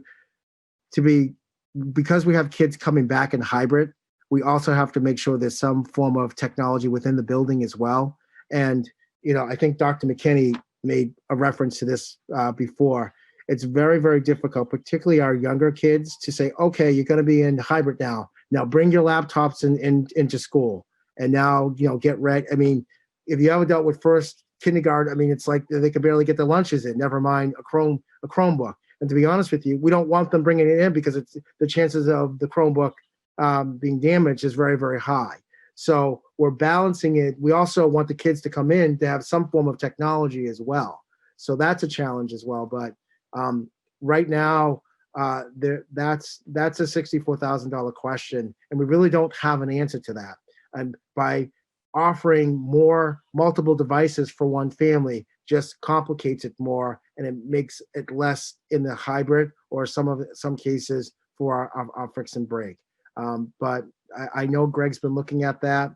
We'd have to order more, and that's going to, obviously increase the cost. But it is a challenge. You're spot on. Thank you for recognizing that. I think it really is. I guess my final question right now is, you mentioned in that final slide, you said a November 9th meeting, have the BOE, the Board of Education members accelerate or stay with the superintendent's timeline. So are you addressing the timeline that is bringing in a grade per student every 2 weeks? Is that the timeline that you reference, or is there something else that I just missed when I was flipping through here? There's two things I want to be clear. Number one, earlier I said I misspoke. I said kindergarten. I think I said kindergarten in person. I meant to say hybrid. So I want to say that to the public. It's a hybrid version of what we're offering. The second thing is when I said every 2 weeks, I think that was the last board meeting and I didn't have everything in front of me. And if you will recall, we were having some email technicalities. So part of what I just want to be clear is that each week there is going, in my mind, to be a recommendation to bring in another grade level, provided that it's epidemiology and we have the staffing. What I'd like to do is that before making that recommendation is to provide you with that metrics system so that you can say, okay, this is a good idea, or it's a good idea, but we're going to struggle with staffing. It's a good idea, but maybe I'm just making this up, please. Just for example, it's a good idea to bring in the middle school, but wait a minute, Pennachuck, there's a case over there. So I may recommend to you, guess what, Board of Education? We keep Pennachuck on remote learning for 2 weeks, but we can bring in Fairgrounds and Elm. So think about, we are trying to be as creative and flexible and understanding as possible with all of our districts, but if for one classroom or one school might not make it to that hybrid in person because of a case within their school. And conversely, they may have to shut down as well. So the intent is to bring some recommendations to the board for consideration in terms of hybrid for our students. Did I answer your question, Ms. Brown? Yes, kind of. Yeah, it was good. Thank you. I appreciate your response. Each week you're going to see something. I'll make a recommendation for a grade level. So by November 9th, if you notice by November 9th, there is no grade level that we're introducing. So everything going well, everything perfect. I may and everything is what we said is perfect. Then I would recommend grades. You're going to say, why 2 grades and not 1? Because we're still missing, if you look at the calendar, we're missing that 1 week of grade 2 being in. So I might say it might be safe to bring in grade 2 and 3 the following week because we missed a week. And then we just keep rolling it in each week. Okay. Thank you. I think that concludes my questions for now. I would like to mention that Mr. Gao reminded me that I think there are some technology pieces, some Chromebooks available through the United Way for families who are really searching that. Maybe there's not a huge number, but if someone's really in need right now, maybe they could reach out to that group and get what they need. Thanks. Thank you, Ms. Brown, and thank you, Mr. Gao. Did you have anything to add regarding the laptops, Mr. Gao? No, I think that's it. Just that it's there, and if anyone on the giving end has old laptops, I think that the United Way can take care of all that as well. I'm sure they need laptops. Okay, thank you, Mr. Gao. All right, I had Mr. Guarino, and then I think I saw Ms. Timmons' hand. And so that's where my list is at the current moment. Mr. Guarino? Thank you, Madam President. I'm going to be brief as I can, but I just wanted to make a couple of brief comments on Dr. Mosley's presentation. I want to thank Dr. Mosley for that presentation. It was very informative. And I also want to thank Ms. Gingras for what the district and the schools have done with fall sports. Shows that we can be successful with school openings. You know, giving the students what they deserve, which is part going back to some normalcy. So I want to thank the students and the parents for keeping themselves and each other's safe as they go into fall sports. And thank all Ms. Gingras and her staff. But I think Dr. Mosley stressed that we have to be flexible. We have to have flexible plans. We need to ask the public for their patience. And everyone has to do their part. The parents, the students, the staff. And in order for us to be successful, to transition back into in-person. So everybody has their part to do. And so I wanted to, that's all I wanted to say. Thank you. Okay, thank you, Mr. Guarino. Ms. Timmons, did you have your hand up? Yes, my question was already answered by Mr. Gao. Parents can check in with United Way. They may be able to assist them. So I would just, they beat me to the punch, that's all. All right, thank you, Ms. Timmons. Ms. Oden? Thank you. And thank you, Dr. Mosley, for your presentation. I do have a couple of questions. Do I understand it correctly that you now are considering 1 week intervals before introducing a new grade level? Is that what you were saying? That's a consideration, correct. Okay, thank you. I appreciate that because I thought 2 weeks was long. And would you do each level? Because originally I think the high school was put out quite late. Would you start also the 3 middle schools and the 2 high schools along with the elementary grade? No, it would be 1 grade at a time. And I just want to be, I'm going to see if I can try to get I'm going to see if you could just bear with me, because I think this is where I was meeting with the group of parents today. And sometimes when we start to get into the weeds here, Miss Oden, I think sometimes my message gets lost in translation. So I'm going to be as clear and transparent as I can be. So I'm just trying to get a calendar up here, ish. And I say ish, please, to the public, to the staff. When I say thinking out loud, it just means that we have to be flexible and understanding on this. So Ms. Oden, can you see my screen over here into the public? I need an amen or something. So yes, but can you zoom in because I can't read any of it. Maybe it's my eyes, but I guess not. Okay. Can you see the 9th here? Yep, nothing is on it. Yeah. Ms. Oden, I can't see everyone. That's why. Yes. Okay. Right here is the board meeting that I said something to the effect of there'll be a determination made on the next level being rolled out. So let's just say, I'll make a recommendation for this day. They'll say everything working really well. I think I'll come with a proposal. You'll look at it. If everything said is going well, then what I'd like to do is have grades 2 and 3 on the 16th. That's everything going well. You say, why 2 grades in 1 week? You said 1 week. Please listen to me for a second, to the public. Listen, the reason why I'm saying 2 grades is because on the 9th, I just want to make sure we're clear, right? And then we need this week notification and planning for buses. And then we'll be ready to go on the 16th. Everything working really well. Everything going really well. Things are awesome. Then on the 23rd, we'd move to 4th grade. On the 30th, no, sorry, not on the 30th, because that's Christmas. That's Thanksgiving. Follow me on that one? I'm looking at your face, Heather. So if I'm not I'm fixated on your face only because I'm not sure. Oh, if Claire. great. Lucky me. No, I see what you're saying. So the You're- 23rd is Thanksgiving. So you wouldn't do that week, but you would do the following week, the last, like the 30th through December 1st, et cetera. And so on and so on. Correct. Which makes sense. I mean, certainly we wouldn't want to start kids when there's only 2 days. I'm not gonna, this would be the last week of the grades being rolled out. And on the 21st, we would definitely, we're not gonna do any new grades here because this is Christmas. Let me just see if I can, let me just see if I can grab something here.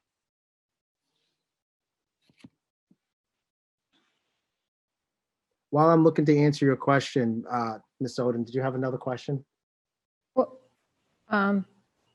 Well, I'm wondering if you're going to start second grade, possibly third grade by November 9th, why wouldn't you start at the middle school at the same time and at the high schools start one? I don't know if the high schools would want to start with seniors or freshmen, but those are not connected to the elementary school. So why wouldn't you also start them so they can get back? They are connected. Some of our high school kids are responsible for childcare. Some of our high school kids also are the primary caregivers. And so by putting them in school would also present a challenge for some of our families. The other piece to this too is that we would have to look at in terms of staff availability as well. And I say staff availability, it's different for the elementary school than it is in the high school. In the high school, you have certified teachers. And at the secondary level, to give you a flavor, Ms. Oden, if I had that sheet here. If you look at the FMLA, EFMLA, we do have some teachers we do need to hire at the secondary, and they are science teachers and they are special education teachers.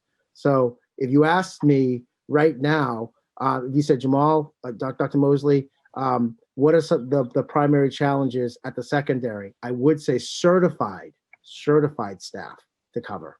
That's not the case necessarily at the elementary school. Everything going perfect. We hired, to Ms. Brown's point, everything is going well. I don't want to say no to any possibility, but again, the last thing I wanted to have happen is that we don't want kids going to the high school and there's not a teacher in front of them. What we have done in the past, and I know, Ms. Oden, you have some history here, when there hasn't been a high school teacher in the classroom, we've had to combine the kids. In some cases, in the North, I'm just picking them because it's just easier for me to reference, the North Lecture Hall, which sometimes can have maybe a couple of classrooms in there, which can tally out to 20 to 30 kids. Sometimes we have to use the cafeteria. And honestly, that's not an option anymore. And so I don't want to have high school kids in study halls. We just can't do that. We have to send them home, which creates problems because they come to school and they didn't come to school for study hall. They could have done that at home. And that brings back the need for the remote learning. So I want to go back to how I started it. I think being pragmatic and being methodical and just one grade level at a time allows a certain sense of planning on our part for the district, childcare for some of our kids, but also for our staff to adjust as they start to transition to the hybrid. I will say that for our staff, some of our staff have kids, and when they're selecting hybrid or remote, they will need that time to make daycare adjustments if they haven't done so already. Not that that's our problem, but I like to be considerate of that. I have another question about some of the attendance rates. Sure. Has anybody looked into these attendance rates? Some of them are very good, some of them are troubling. Is it the same students over and over again who are not going to class, or is it a number? It would be real helpful to know how many students at each school have been absent and how how many times they've been absent. If somebody hasn't shown up at all this year, that would, you know, add into the total and not necessarily mean the number of students. So can you get some information for us like that? Sure, I can do that. No problem. Okay. I can get it. And if there is a student who is not coming in, what is being done? So I saw Tara's hand up, and then I can answer that the latter question. Go ahead, Tara. Hi, Dotty. So because our official enrollments began on October 1st, it is a possibility that some kiddos have not shown up at all. And that's exactly what the reporting in the beginning of the year does. It weeds those out, and we'll be working on that. So we may have some adjusted information after the beginning of the year reporting is done. Okay, would they be able to tell us this student is still here but hasn't attended school yet? Or would they not be counted as a student? That's kind of what that beginning of the year does, is they start researching if a kiddo hasn't shown up and if they're in a different district, and they have to kind of work it out between districts. So that's why it takes a long time for that it takes all month for our analysts to do that work. Okay, thank you. You're welcome. I just have another couple quick questions, and I'll let somebody else ask questions. In the hybrid model, when kids go into school for 2 days, it's only a half day. Why is it only an early release day and not a full day? What level are you talking about, Dottie? Elementary, any of them, but the elementary in particular. I think about these kids in kindergarten and first grade and what they're missing, the foundation of reading.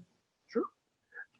I'll let Dr. McKinney answer that question, and then I can come back with another response, because I know he's been working with the principals and the teachers on this as well at the elementary level, but then I have some commentary on that as well. Go ahead, Dr. McKinney. So when and if the technology is available, we'd be better able to support the remote students when we have in-person students.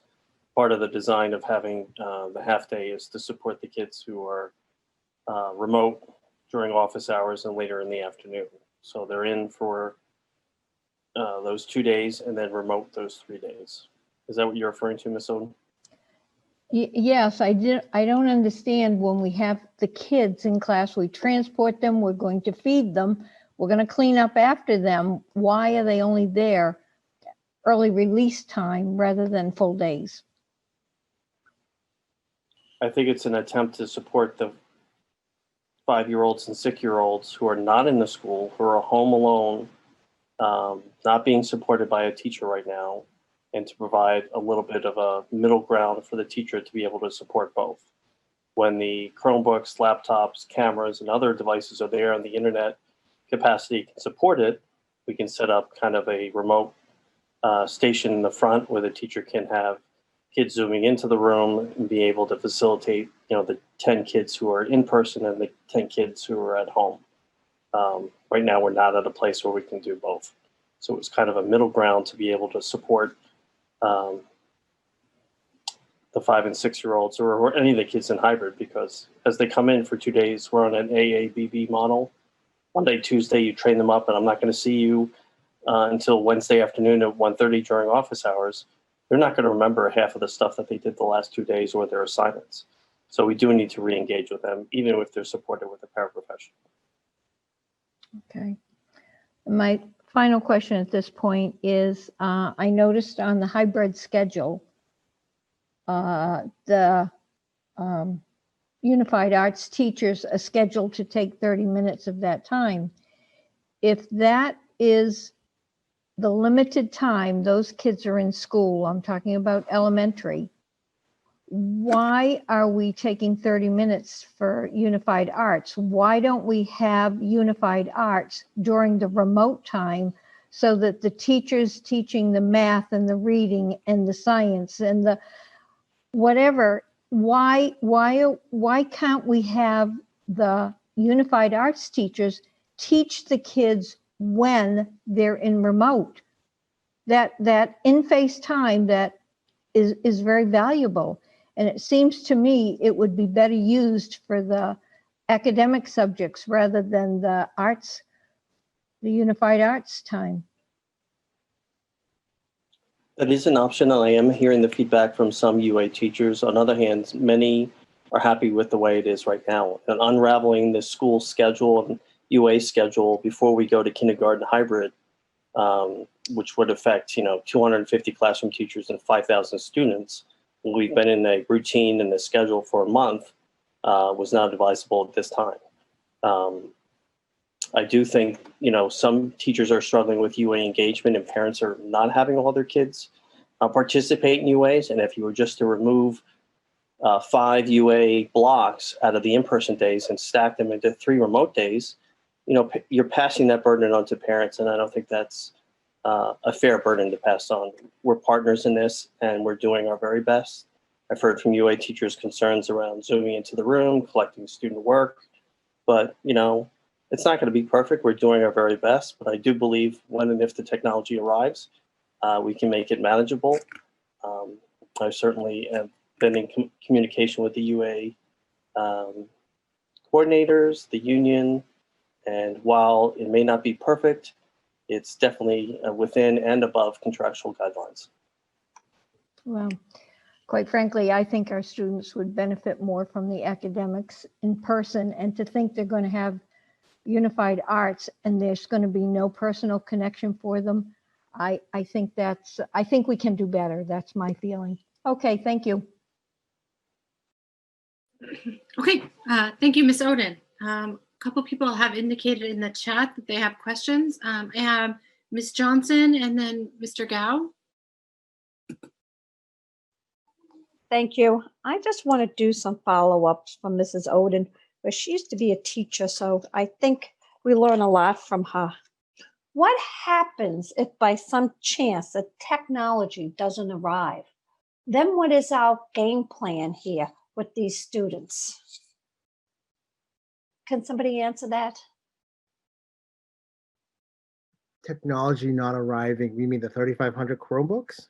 Yep. What happens if by some chance it doesn't arrive and we can't get all these plans in place? What happens if our technology crashed on us with our IT department? What happens? These are scenarios, but we've had it that in businesses, the system gets hacked into. What happens if this happens with our students? Do we have a backup plan on anything? Dr. McKinney seemed eager to answer the question. I'm going to defer to him and then I'll. I don't care. Yeah, he looks like he's jumping for joy to answer this question. He was, and I'm not trying to be facetious in any way. That's okay. I'm just trying to make light of the situation. I'm actually curious about what Dr. McKinney has to say. So, Dr. McKinney, you have the floor, please. I don't know if I can live up to the hype, but in following the reopening plan, the in-person days are designated as hands-on learning days. So we'll be doing more hands-on paper pencil tasks without the technology. Kids have gotten plenty of that from a Chromebook over the last month, and we'll be doing so remotely. So it's our chance for our teachers to do assessments, read with kids, review their sight words, see where they are with their math facts, all of those hands-on things. So while I would like to see the technology coming, I do believe we can make it happen. And frankly, our kinder teachers really want to just see the kids and do the morning meeting and the traditional things they do when kids are actually inside the building. I think it would be nice when these students get back in the building, because you know what? Sometimes the cure is worse than the disease. When you read everything about socialization, depression and suicide among students now, it's not just among the adults. My heart breaks for these kids because they're not back in school where they need to be. And where the spread rate is so low among students, children to adults. Again, I've said I've done a lot of homework, and people who know me, I do a lot of research. So I just don't come in blindly and seem to be stupid about this stuff. I've listened and read about with a lot of epidemiologists. I do have concerns that school is not opening up. I do have concerns with these students remotely, that a lot of students really can't do remote. I do have a lot of concerns on how far behind these students are going to be and not being able to catch up. I do have concerns on when I saw how things operated when I was on this board 20 years ago, and I'm looking at fast forward on how things are operating now. And I'm not, yeah, conditions are different because of a pandemic, but I also see what happens with these students when they're not getting what they need. And then everybody says that different categories of students, their needs aren't being met. So I hope that we're going to be watching this very carefully, because at the end of the year, I hope we're all going to get a report on how these students have done this year. And that if anybody's fallen behind, we have a game plan on how we're going to catch these students up back to where they need to be. Also, I know that we're talking about enrollment, but a lot of us, or some of us, or maybe me, have asked, where are we at this point in time since school opened in September? It's almost a month and a half. I'd like to know how many students actually has come back, how many students have not come back, and what is the plan here? Because that's very important on how we're going to deliver services to our students and what we're going to need here. Because if we're ordering 3,500 Chromebooks and we don't need 3,500 Chromebooks, then we need to, this information needs to come to the board. And I'd like to kind of get a snapshot, hopefully by, what's the meeting next week? Is it curriculum? Maybe next week. I know we have finance. By one of the meetings next week that we have in the committees. Thank you. Okay, thank you, Ms. Johnson. I do know that the state asks for attendance data each October. And so the district's data analyst, Dawn, I forgot her last name just now, has been working really hard on compiling that data to get it out to everybody. Dr. Mosley, what's her last name? Miller. I'm sorry, Miller. John Miller? Yes, Miss Miller. Miss Miller is working on that data right now. Hopefully she'll have it to us for the end of the month. Miss Kinsella. Sorry, our data analyst for IT that does the state reporting is Felicia Narrow, but okay. Can't wait you make that mistake, but. Sorry, Miss Narrow, and sorry, Miss Miller. Thanks. Someone is doing this, so it's happening because I checked in it earlier this week. Okay. I lost my train of thought. I apologize. So I have Mr. Gao still having some questions for Dr. Mosley. Go ahead, Mr. Gao. Awesome. Thank you, Ms. Raymond. Just one question. Also, thank you, Dr. Mosley, for its awesome presentation you put together. So I know like a lot of people are really looking forward to that date in January where we're planning on going back. And I also know that at the same time, there's so many like metrics, so many things to consider, the COVID casing thing, the staffing, all that. There's so many different variables in play here. And I would really hate for like anything to be pushed off. I would hate for like January comes and we won't be able to go back in school. But I, of course, understand that there's like, you know, there's a lot of like, it's real life and there's a lot of these limitations that we have. So I just want to get a feeling. So maybe like the public can have some idea of what to watch out for, that if anything goes wrong, like if January is that date is postponed, like what would be the causing factor behind it? Like what should we be really concerned about right now? Is it mainly the epidemiology, the health, or is it the staffing that we're worried about? Very good question, Josh, and thank you. You know, no one likes to hear this answer, but it's like all the above. There are certain things that we do need help on, and there are things that are just out of our control. So the one thing that I want to say to the students is please practice social distancing. Please wear a mask. And listen, I don't want to sound like dad here, but I get what goes on at high school. But honestly, you guys are dictating this in some way, because of the gatherings you have and gatherings that you could potentially have. And I want to say that but that's to the best of my knowledge, I haven't heard or seen any yet, and please, I don't want to. And when we are working as a community, it just makes it easier to make these decisions. The one thing that are out of our control, Josh, and mine too, is our, staff that have, familiar responsibilities and needs. And also faculty members and their staff have to go to work as well. And they're at risk too. And so there are things that we can and cannot control. With that said, we will have to have some level of flexibility. When I say by some level of flexibility, it works both ways. If there's an opportunity to introduce more, programs that will accelerate in-person hybrid, be happy to do so. This is an unusual situation where you've been at the high school for about 3 years. You've been here 3 years, right, Josh? So you know that not having a sub in a regular environment, it's like, okay, you go down to the cafeteria or even to the lecture hall, but we just cannot have students doing that. So my goal is to make sure that every single time that we offer hybrid K through 12, there's always someone in front of our kids to prevent that in social distancing and making sure there's plenty of PPE material.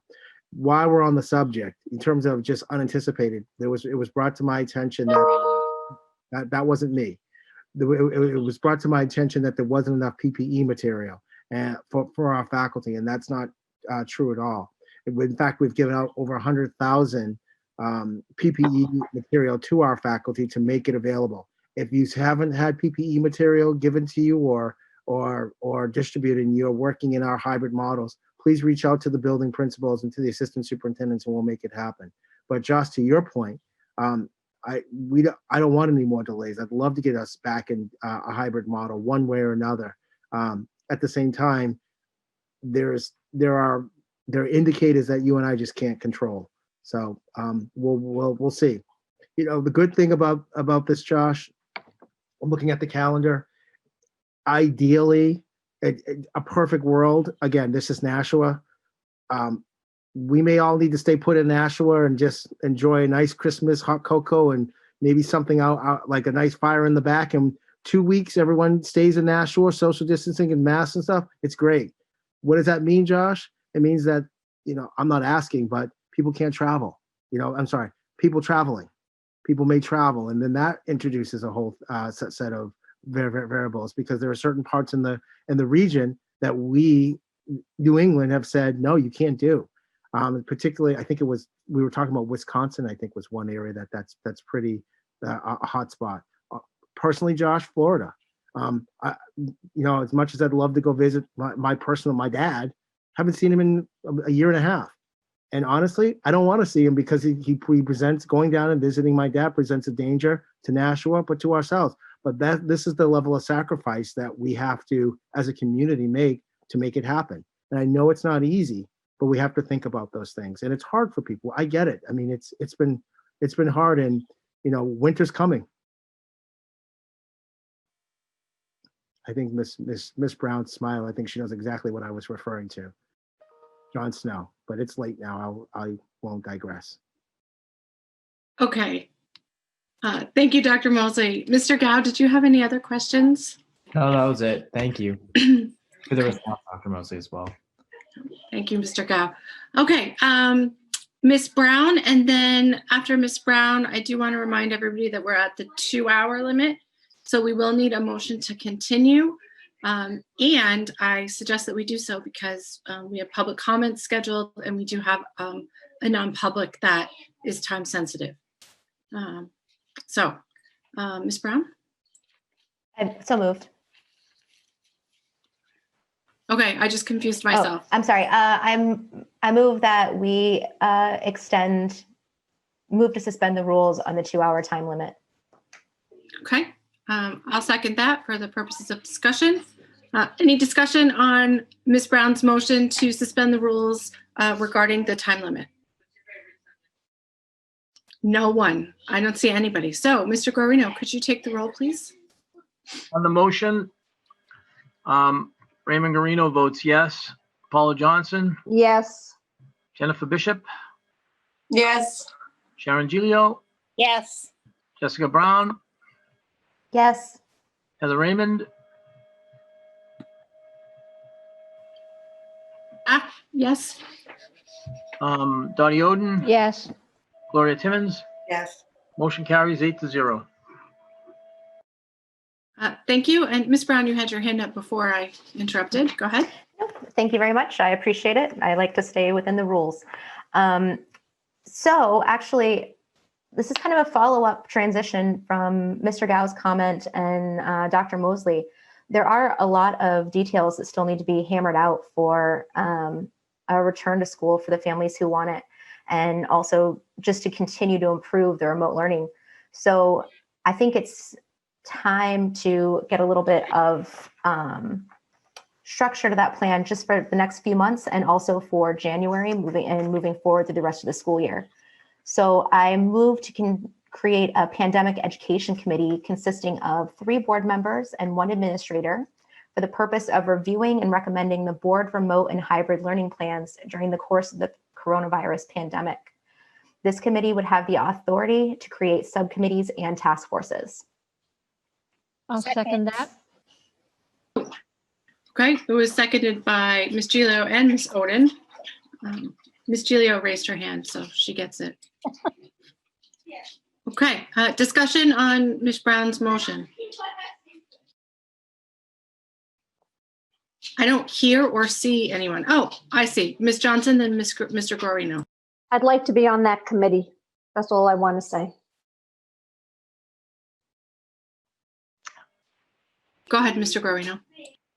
I guess that kind of segues into my question is, I think there's a lot of unknowns about this committee. For example, who determines who is on the committee, and you know what exactly its authority is going to be, and it seems like it's sort of going to take a life on its own, creating other subcommittees. So I have a lot of questions about creating such a committee, and what its purpose is, and what its authority is, and who's going to serve on it, and what exactly it's going to get accomplished. I don't really see it accomplishing a lot. So I'm not really convinced that we need it. Thank you, Mr. Guarino. Ms. Brown? Too many unknowns. I'll speak to Mr. Guarino's questions about this committee. We did put it right in the motion that it does report to the board for giving recommendations moving forward for how we're going to address the remote and hybrid and fully and full in class learning plans. So I think that we could probably have Ms. Raymond assign task forces if we want, or we could vote on it here in one of these meetings or at the next meeting. I think that would be acceptable. But I think it's pretty clear that this task force is, so we don't have to have these 10 people asking questions in these kind of things. We can focus in, we can zero in. It's a small group, whereas we can actually meet live in the office if we want to, and talk with district administrators on the ins and outs and those fine minutia of how we're going to move forward with this plan. I think it's really vital that we have some documentation that's pays attention to, considers all the epidemiology and the staffing issues, but also is fine-tuned into not just acknowledging those details, but also how are we going to rise above them to make this school district really thrive in a way that's not right now. Yes, please go ahead, Dr. Mosley. I guess listen. I guess I'll just say this, and the board can take its vote. This staff is by far incredible, and the teachers are incredible. And to say that it's not thriving and moving forward is disappointing. And we're coming into the point where we've rolled out a plan November 9th. These administrators are booked until Christmas, if not beyond. And now you're asking them to do another committee on top of the committees they're already part of. And, this gets back to, and from my perspective, about governance, about letting us do what we do with our kids and letting us do our jobs, but also too, about the reopening task force in terms of the content there and what have and what needs to happen. When we're forming these committees, they're not committees that can be formed and you meet once a day. Be happy if there are questions that people have and you want to come in and ask those questions and give updates, happy to do so. But to form another committee and another committee and to stretch the staff the way it's already stretched, and top of the subcommittees that they're already responsible for in negotiations, that's going to be very, very challenging. We just put out, and this is where I think it gets lost in translation. I just put out and spoke to the public for about 2 hours. And now we're back to something that is totally blindsiding myself, my administrative team. And honestly, I don't know where this fits into the larger picture, but to the community that's watching this, this is where it gets confusing. This is where people say, what's going on here? How is this working? And so if I'm confused and my faculty confused, I don't know where the administrative school will come in and be confused. And I also don't know where the principals were, and more importantly, the students. So if we don't want what is being presented, we have something that's different, please just let us know where this is all going. Give the presentation, let us know what's happening, because we've been at this for about 2.5 hours. We have meetings at 8 o'clock, and we have to start to either move forward with some stuff or go in a totally different direction. And with this feels like it's just a totally different direction on where what has been talked about, collaborated with the UAs, with the union, with the teachers. And now I'm confused on what we move forward with and we put out to the faculty. Okay, Ms. Johnson? I see you, Mr. Guarino. I just want to give people a chance who haven't spoken yet. Thank you. You know, I think part of this is, and I'm just speaking for myself, I think part of this is coming down from all the emails that we have been receiving from parents that are outraged about going back to school and things have changed. I find that sometimes we get blindsided. We read information that's going out and then things have changed and we as a board don't know what's going on here. And then we all look bad because if the parents contact us, our answers are, I don't know about this. We agreed on a policy. We agreed on a letter going out. We agreed on a survey going out, and then it doesn't go out. And some of the letters that go out, I'm even kind of confused because of the way they're written. So if the board members are confused and things get changed after it's sent out, how do you want us to feel as a board? We are a board that we should be working together collaboratively for the good of these students, for the parents to understand what's going on with their children, and for the taxpayers of this city. And I feel every step of the way here that when things change on us, and I read letters that I wonder who proofread them or not, and then not being proofread, I can't go along with what's going on here. And I don't think the parents had enough say in the opening up the school because of the fact these surveys, one piece got left out of the survey. It was hybrid or remote, take it or leave it. And that's not the way it should have been. We should have been able to see what every parent was requesting and then gone from that point to see what was the majority and what they wanted.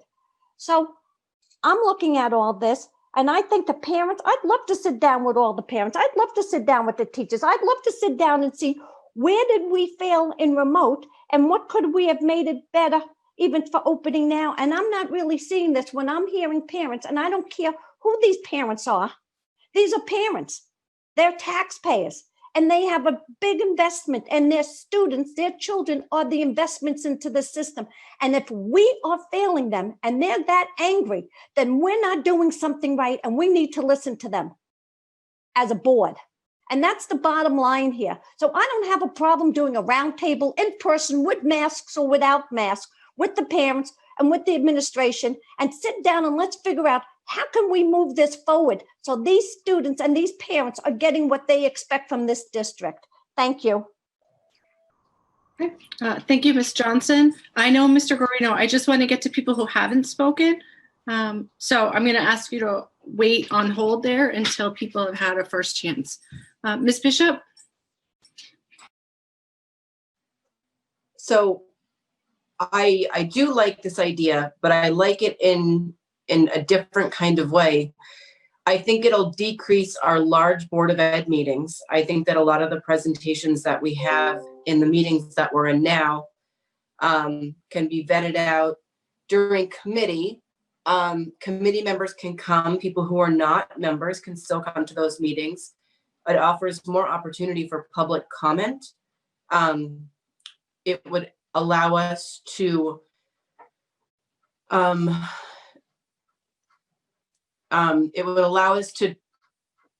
try out and vet other options, and then not blindside all of our administrators with all of our questions during Board of Ed meetings.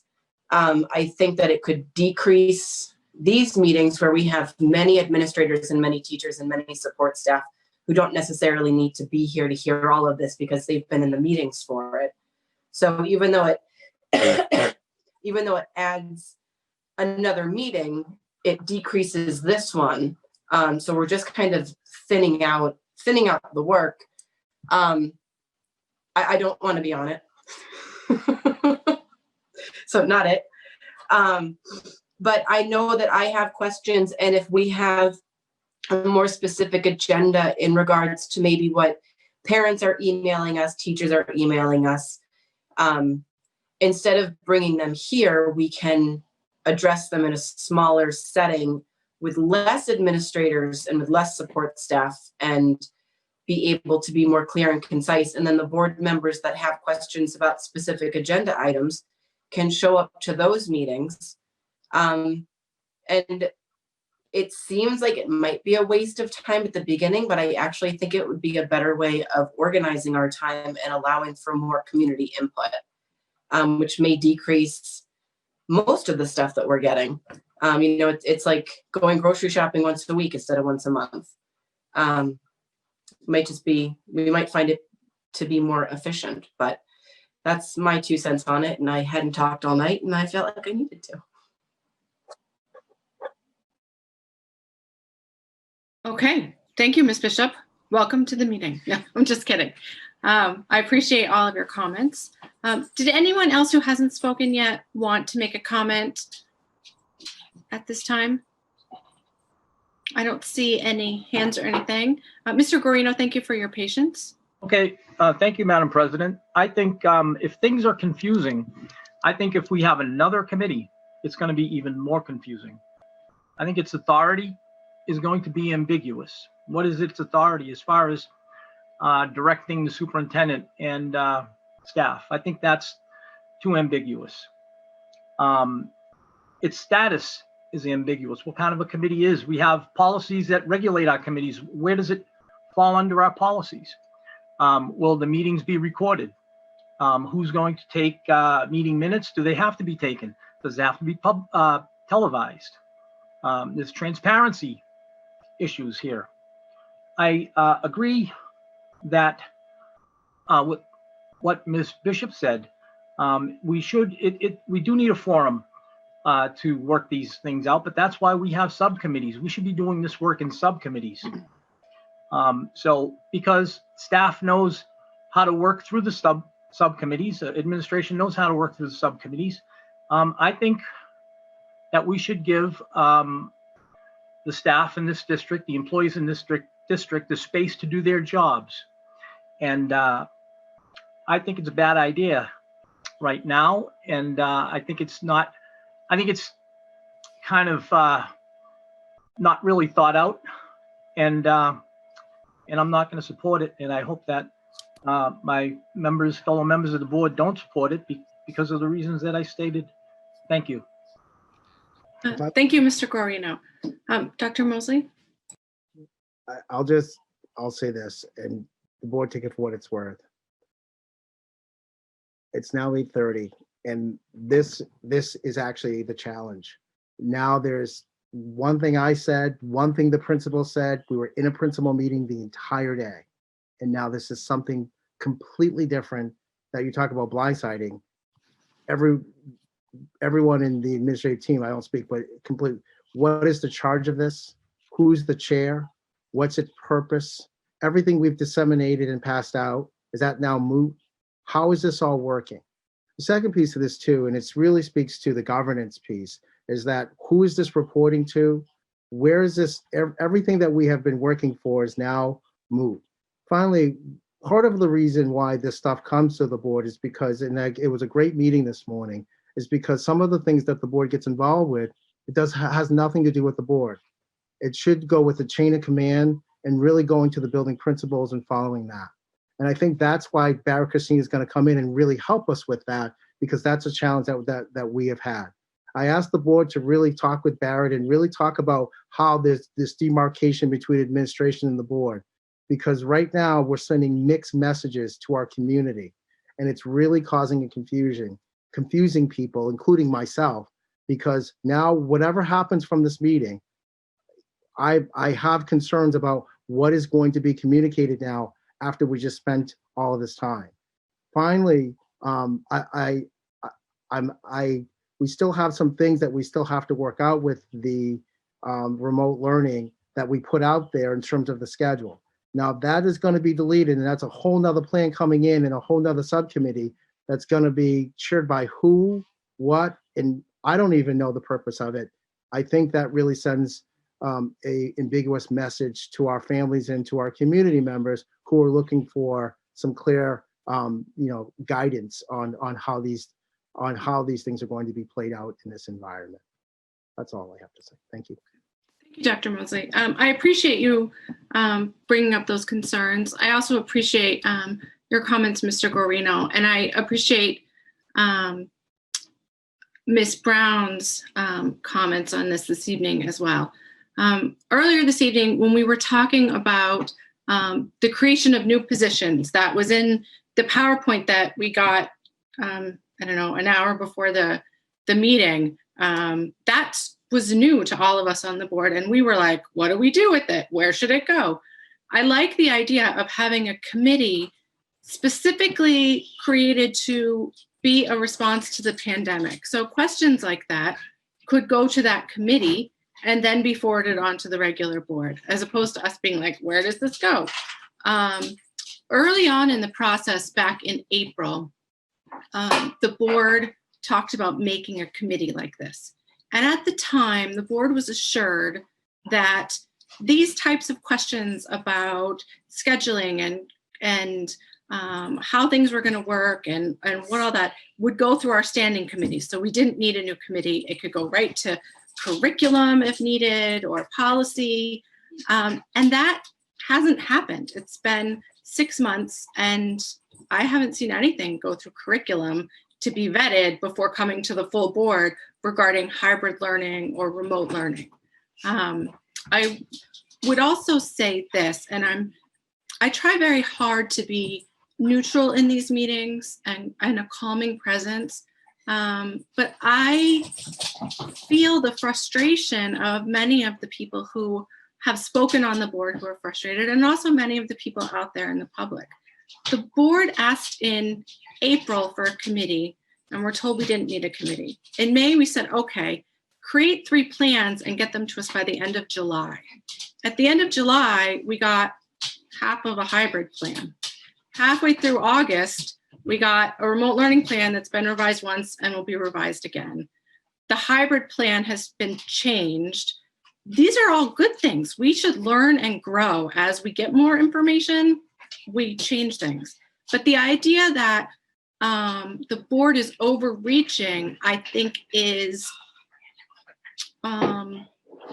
really offensive in this particular context, because the board has been extraordinarily patient as we watch other districts figure out how to do this. And our district has the appearance of not knowing what's going on. Tonight, going into the meeting, I was really worried, frankly. But then you made an amazing presentation this evening, Dr. Mosley. I was expecting to have board members make motions to return to school right away, to completely scrap your last, what we decided at the last meeting. I mean, based on conversations that have been had over the last couple of weeks, I was expecting a lot of different motions than this one. I think this is the most cooperative motion that the board could come up with at this point, given that we have, it looks like, as I'm counting, a majority of the board who wants to get the kids back in school as soon as possible in a way that delivers the most content possible. So I think as we look at this pandemic, and it's gone from being an acute thing that we thought would only be for the spring to now there doesn't seem to be an end in sight, it makes sense to have a standing committee that deals with this kind of stuff, vets it a little bit, and then sends it to the board so we don't have these long conversations that range over multiple topics where people, you know, have to really pay attention to the board meetings to know what's going to happen next. Instead, it should be specific motions. And when we make motions, we need to actually follow them or have updates that they're not going to be followed and then change the motions. And I think having a standing committee would help with that. As far as who's going to be on it, I intend to send out an email. If it passes, I'll send out an email and ask for volunteers, just like we do with all our other committees. And then in January, whomever is president can send out that form and have volunteers and do all that work of assigning people. Good luck, whoever gets it. I would just, I'm sorry. Go ahead, Dr. I want to just be very clear, Ms. Raymond, and this is where I think we would just agree to disagree. I'd like to work with Barry Christina around these issues. The second piece of this is that we were very clear when we met pre-meeting and Ms. Giglio was there, that we would send the agenda to you prior to the meeting, and just to clarify it. In terms of presentation, I was very, very clear that the presentation would not be available until the 3-day weekend. As I made clear to you, and Ms. Giglio was right there, and Sharon could testify that I said that it would not be available to the board until the day of. And now you said to me, that's fine, Dr. Mosley, as long as we have it an hour before. And I said, I can certainly do that.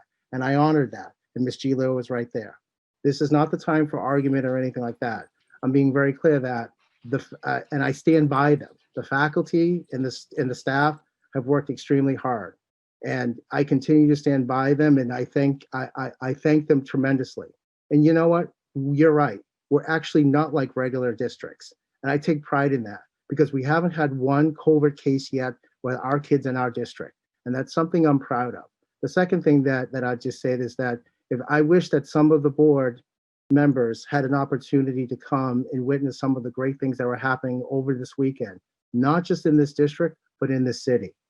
And yes, it has never been perfect, but whatever the board decides, I will defer to, but understand that to say that this school system is not in a good place, to imply that the staff has not followed through on timelines, I think that's unfair and unfortunate. Well, let's be clear. I don't think anybody's implying anything about the staff. And I don't think it's appropriate to argue in this forum. I have tried very hard to stay neutral, but my temper is starting to rise. So I think that I'm done with this discussion. Would anyone else like to comment at this time? Go ahead, Ms. Giglio. I would just like to say that I see this committee as something that might, I'm thinking along the lines that Jen Bishop was, in terms of, I see this committee as not something to work against anything. I was totally awed by tonight's presentation, and I like the direction we're heading in.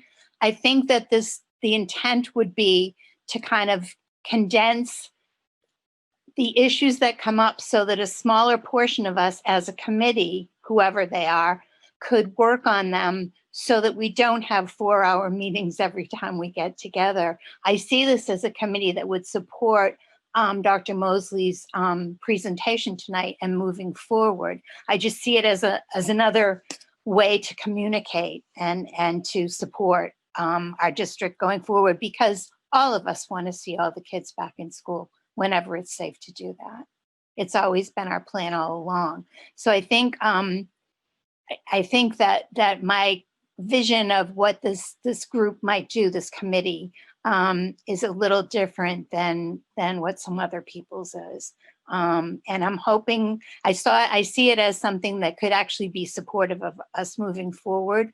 But I could be wrong. I've been wrong before. So I'm just going to leave it at that. Thank you, Ms. Giglio.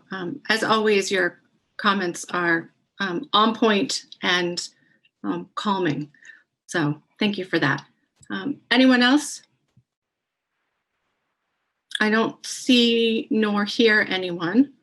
Mr. Guarino, roll. Yeah, I would like to request, please, for Ms. Brown to please restate the motion, because I really didn't catch the whole thing. It was kind of a long motion. Okay, certainly, I'll be happy to. I move to create a pandemic education committee consisting of 3 board members and 1 administrator for the purpose of reviewing and recommending to the board a remote hybrid learning plans during the course of the coronavirus pandemic. This committee will have the authority to create subcommittees and task forces. Okay, thank you. Are you ready for the roll, Madam President? Yes, please. Okay. On the motion, Raymond Guarino votes no. Paula Johnson, Yes. Jennifer Bishop, Yes. Sharon Giglio, Yes. Jessica Brown, Yes. Heather Raymond, Yes. Dotty Oden, Yes. Gloria Timmons. No. There are 2 noes and 6 yeses. The motion carries 6-2.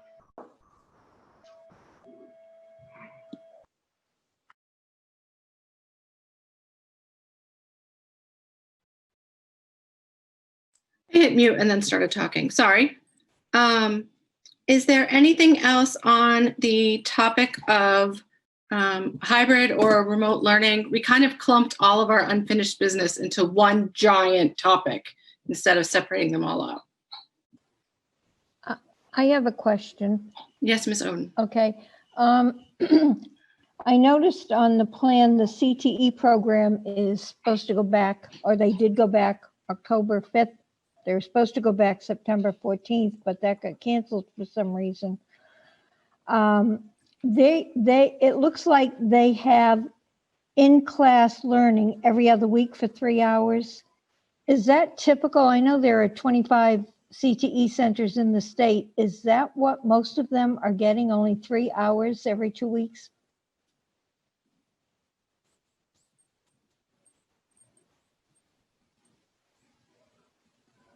Dr. Mosley, do you know?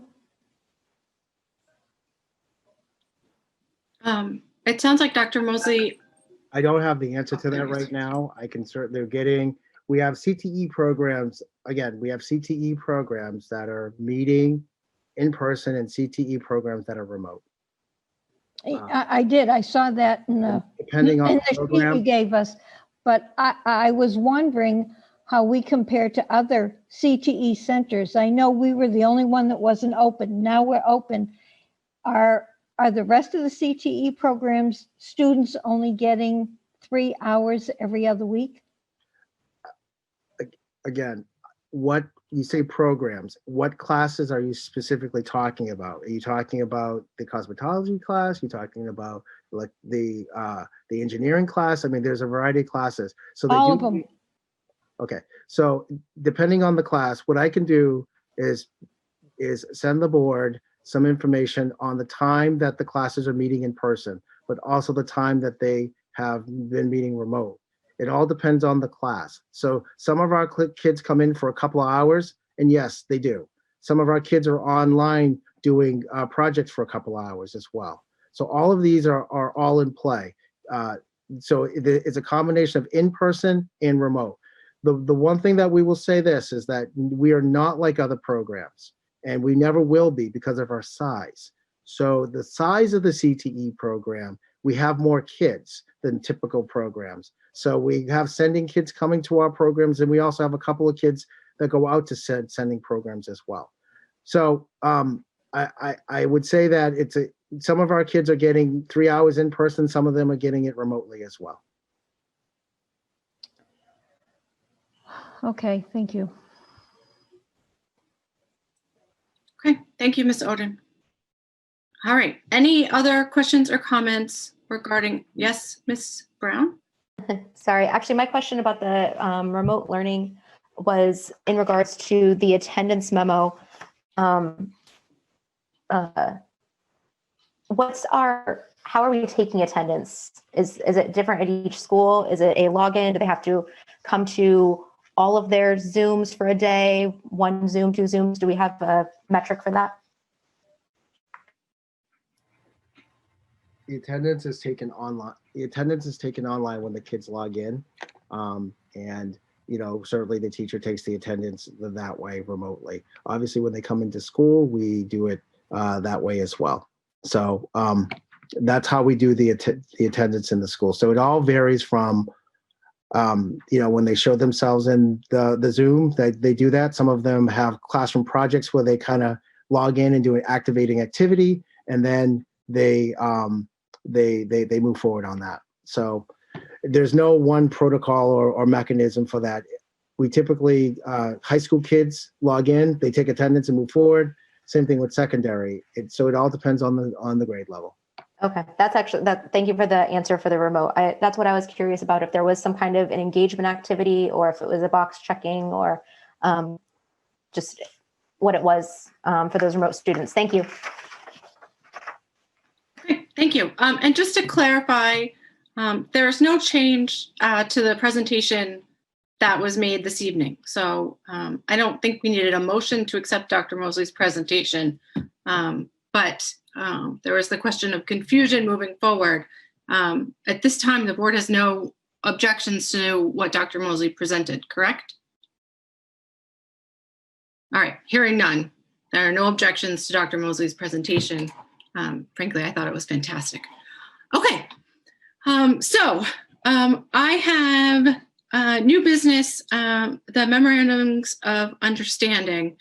We got those in our packet. They were confidential. Does anyone require a non-public to discuss them, or are we ready to take a vote on approving them? They're not ready to be approved. Okay, that's important information. Does anyone have, oh, go ahead. I was going to ask if anyone had any objections to taking our public comments before we go into non-public on the MOUs. Because it seems like it would be easiest to finish the evening in non-public. Yes? Okay, no one's objecting or saying anything, so we'll just do what I suggest. Okay, so if there's no objections, let's move to public comments next. I currently do not have anybody in the waiting room, but if we want to give it maybe a couple minutes, Heather, since people have come in and out all evening, probably waiting for their opportunity.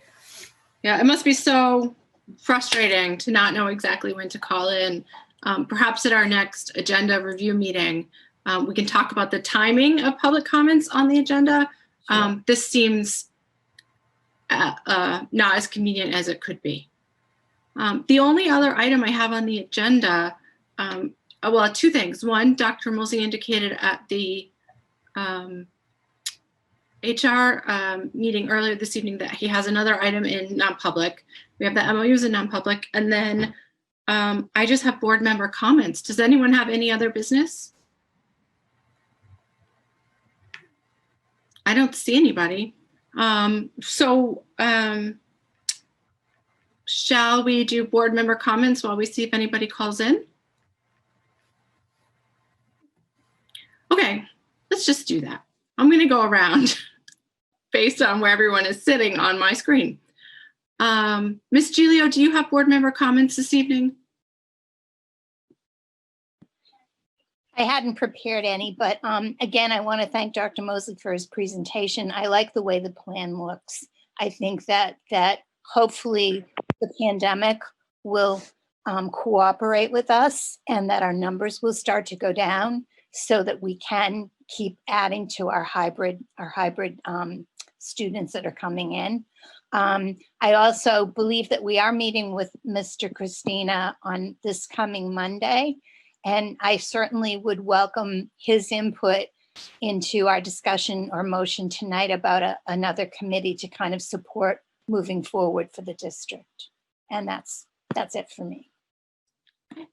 Thank you, Ms. Giglio. Ms. Brown? No comment at this time.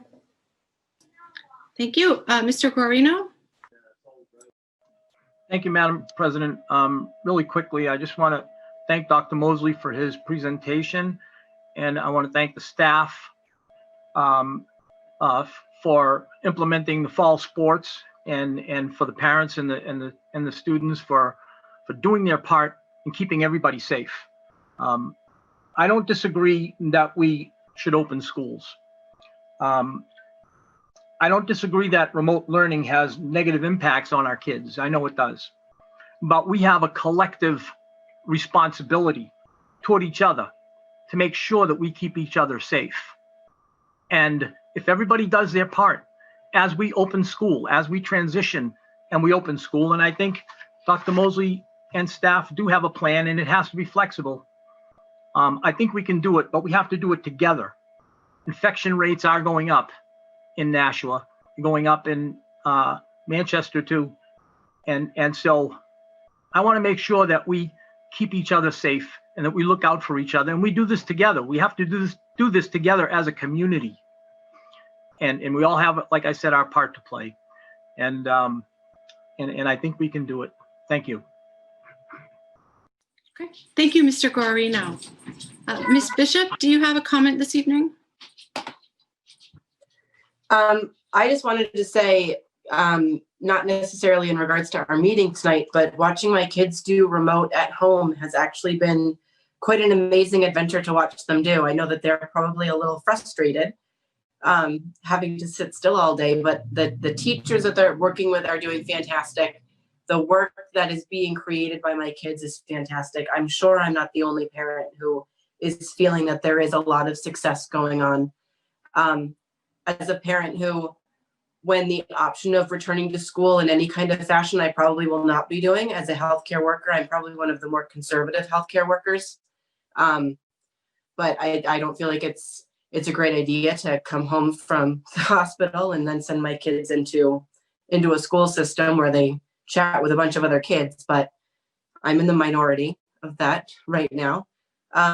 But we're each going to do what we can with our families and what's good and important for them. And I support the other families and what they want their kids to be doing and what they're doing in their time off. I think everybody's being as safe as they can be. I think everybody has a safety budget, is what I call it.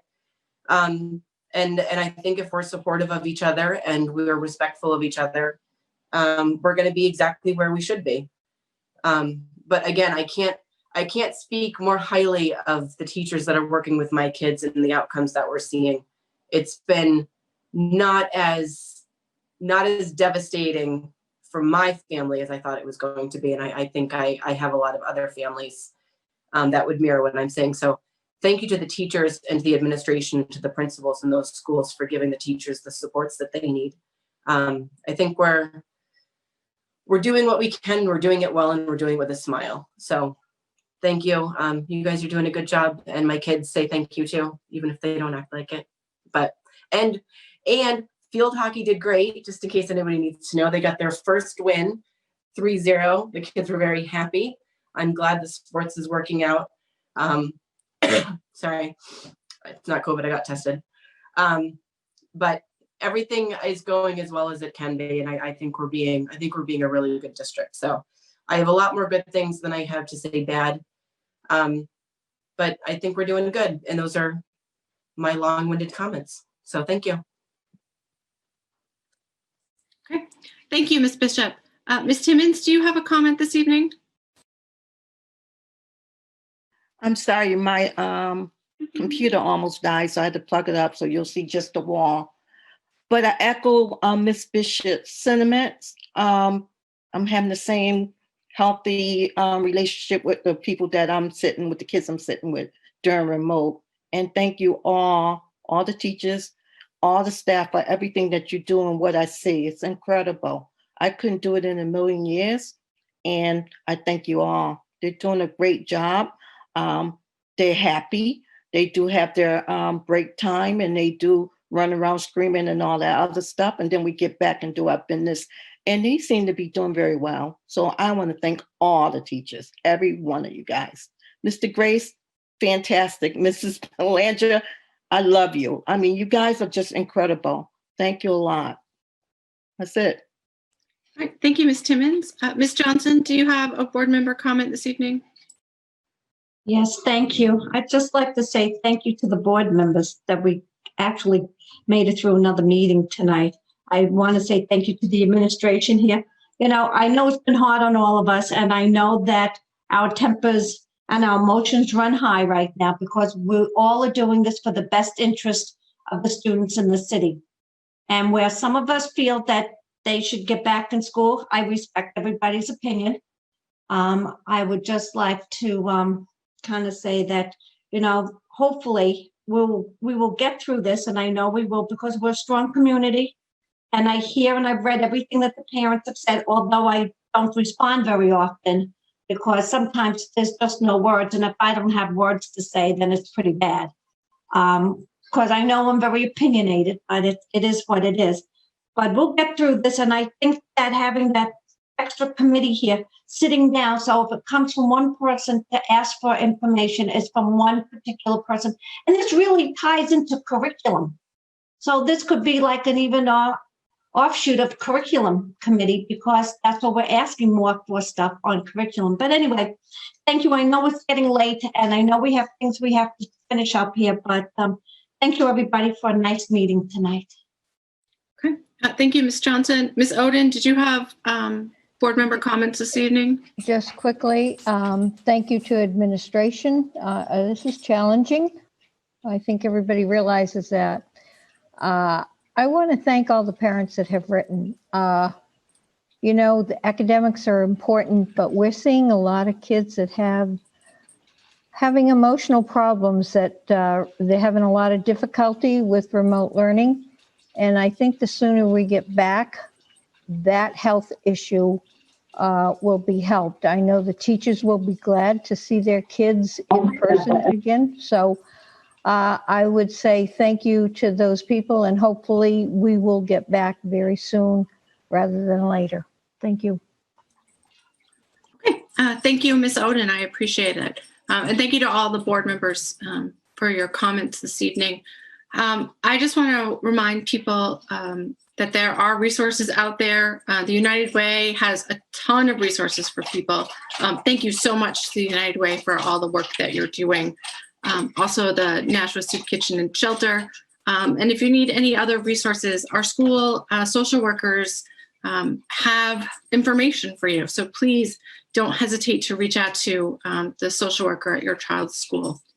And I just, you know, I think tonight, I think that we are living in unprecedented times, and it is extraordinarily difficult to figure out what's best for 11,000 students and their families. Not to mention the 1,500 staff and their families. None of us knows all of the answers, and I think we're all trying to do the best that we can. Personally, my kids we chose remote. We couldn't be having a better experience with remote. It's been absolutely wonderful. I mean, my daughter would much rather be in school with her friends, but as far as the quality of the instruction she's getting, it's phenomenal. Same with my son. So no complaints here, but I do respect the fact that there are hundreds and hundreds of families who aren't having that experience. And I want to make sure that that they feel heard as well. Because I've heard over and over again that parents are feeling like they're not being heard. So hopefully tonight helped a little bit with that. Ms. Kinsella, did anybody call back? Yes, we have 3 people in the queue. Okie dokie, let's do it. Okay. Okay, welcome caller. Oh, it disappeared. 7305. Oh. Okay, we'll let the next one in. Okay. We'll try again. Hello, caller 0634. Oh, hi. It's Adam Marcoux, president of the Nashua Teachers Union. Hello, Mr. Marcoux. Hi, I know you all missed me so terribly, so I thought I'd call in tonight and say I'm still here. My comments will be brief. It's been a long meeting. It's been a long since March, whatever, 2020. I want to acknowledge our staff in this district. It has not been easy since March 13th doing this. They have worked tirelessly, regardless of what position they have in the district, to make sure that our students have the best experience they can. And I understand that some families, some staff, some board members feel like things could be different. I think we all wish things could be different. I think we all wish we could be back. I think that we all wish that we weren't dealing with this crisis, but we are, and I think we're trying to make the best of a terrible situation as best we can for our students. I will just add, and I'm probably going to forget some, so I apologize to those groups that I forget. I saw the superintendent's recommendation for additional positions in the district, and I'm not going to sit here and say we don't need them, but what I feel was missing from those positions was additional staff to support our students in the form of special ed teachers, speech language pathologists, school psychologists, nurses, paras, teachers in general. We have some very challenging mandates from the state that our special educators are trying extremely hard to meet. But there are only so many hours in the day, and there's only so much time to do things. And I feel like that group especially has not been included in that area for more staff. Now, you know, we post things and maybe those people don't exist right now because, frankly, who wants to come in and be a teacher or work in a school right now? But maybe there's someone out there that can help with our special ed population in staff issues that I feel we're facing as, you know, we enter in the second month of school, and it's challenging for people on all sides of the argument of where we should be: parents, teachers, staff, administration, Board of Ed. We all have our opinions on where we should be in this, and that makes it difficult to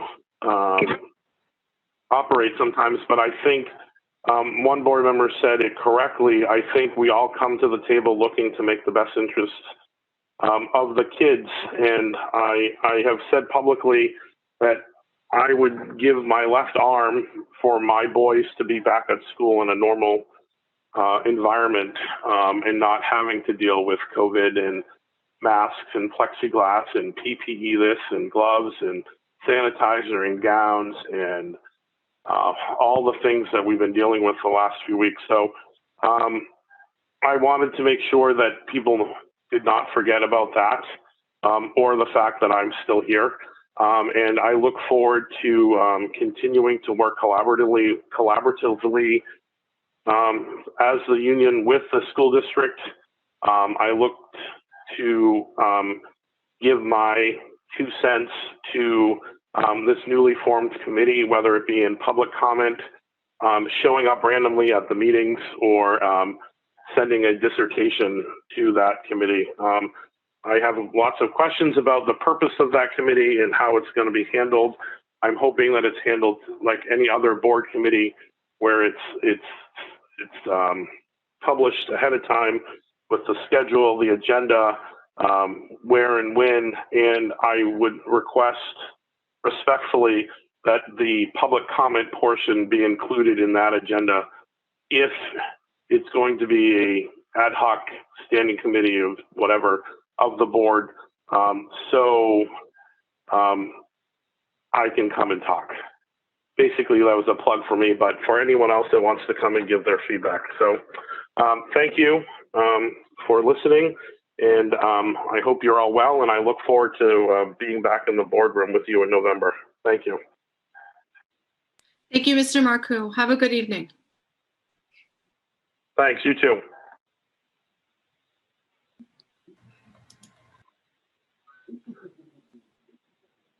Oh, I'm sorry. Is this new? Yes. Oh, sorry. I'm getting two phones at the same time. I apologize. Welcome, caller 9768. If you could please identify yourself and speak your. Sure. Go ahead. My name is Sylvia. I am the parent of the first grader in at Broad Street Elementary. Okay.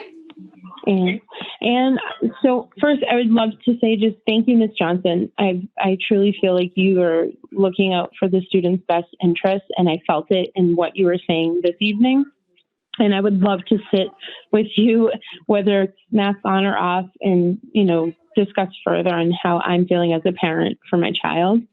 He is a autistic child who's in a typical classroom, and remote learning is difficult. It's difficult for any child, let alone an autistic one. And my thing I fear is that we're going to be playing catch up for years to come. Every day he's being taught something new, but I don't really see an assessment on, is he really retaining what he's learning through a computer? My feeling is we have these safety measures in place. The governor himself has said we have plenty of PPE, to go around for staff.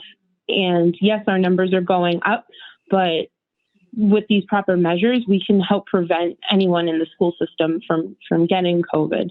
I work in a level 1 trauma. I'm a nurse. I'm frontline with COVID. And I feel like if I haven't come home to give it to them, I don't think they're going to get it by sending them to school. And I don't feel that 2 days a week, half days is really enough to give him the education he needs and the socialization for, with his peers and getting to know his teacher. And I fear that he's not really learning. Well, thank you so much for sharing with us this evening. Thank you. Have a good evening. You too.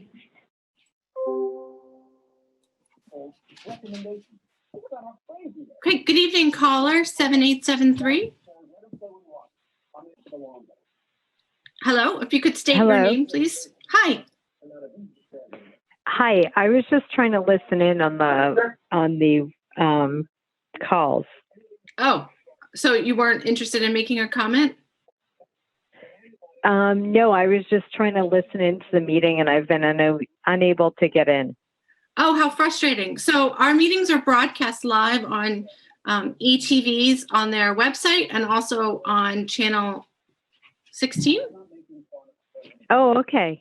So I will go on the website because I don't have the local channel. Oh, I'm so sorry. So, yep, I'm sorry. ETV is telling me it's channel 99. Or if you Google Nashua ETV, it's live streamed. And they usually get it up and on YouTube within a couple of days. Okay, great. Sorry for calling in then. Oh, no problem. I wish you better luck next time. Thank you. Thank you. Oh, and I just learned it's live on Facebook. 2 seconds too late for her, but FYI. Oh, and okay. Good evening, caller 4848. If you could identify yourself, please.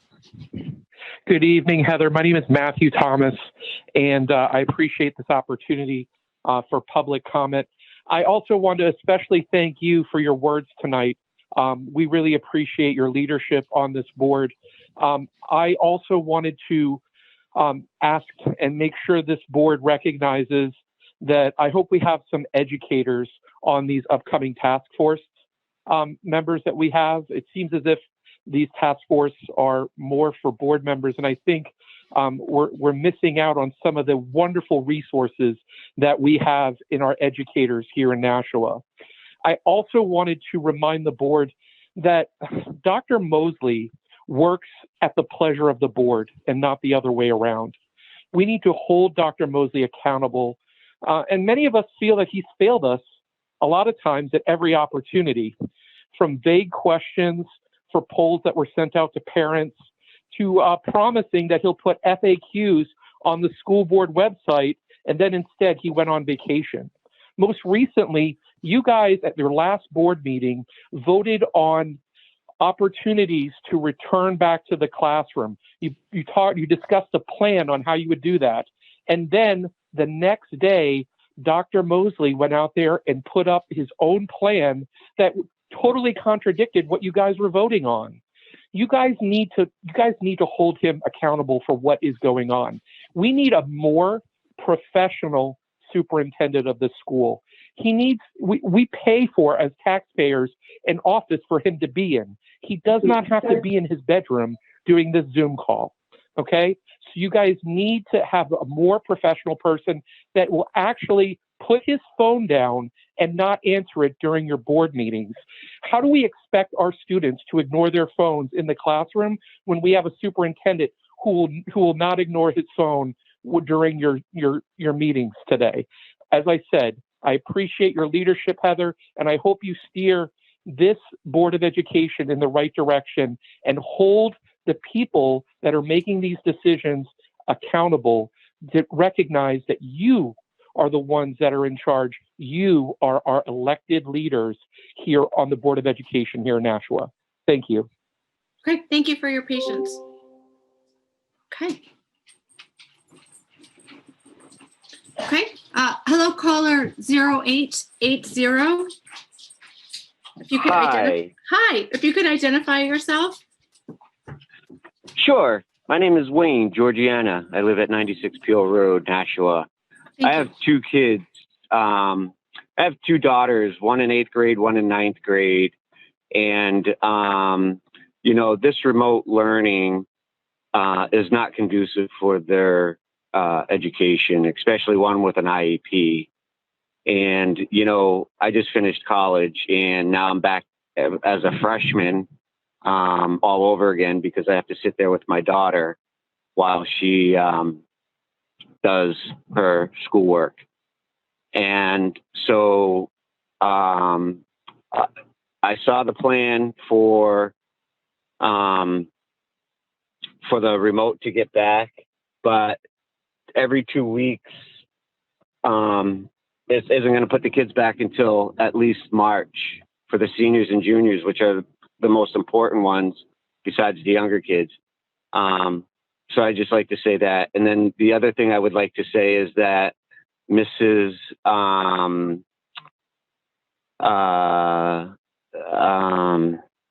I can't think of her name right now. It's okay. Not Jessica Brown, but Mrs. Is it Tillman? I don't know, but go ahead with your comment anyways. We'll So figure it out. one of the board members was should resign her seat because for the racist comment that she attacked the Nashua Parent Voice group and in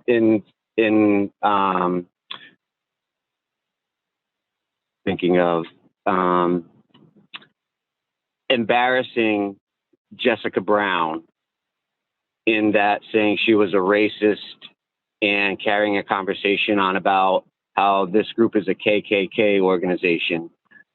You can apologize all you want, but I think that individual, and she knows who I'm referring to, needs to resign her seat. And so that's what I would like to leave it at. Okay, thank you for sharing your thoughts with us this evening. Thank you.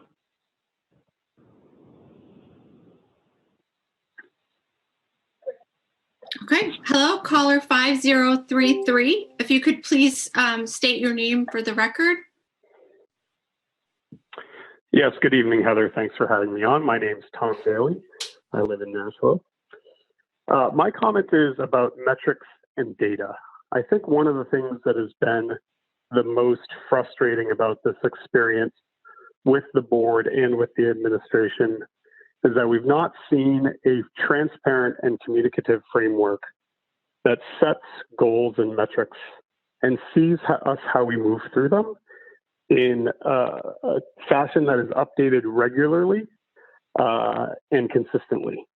So tonight we heard metrics about or we had heard statements about metrics regarding epidemiology, regarding staffing levels, but we also heard curveballs about older students providing childcare to younger students in our district.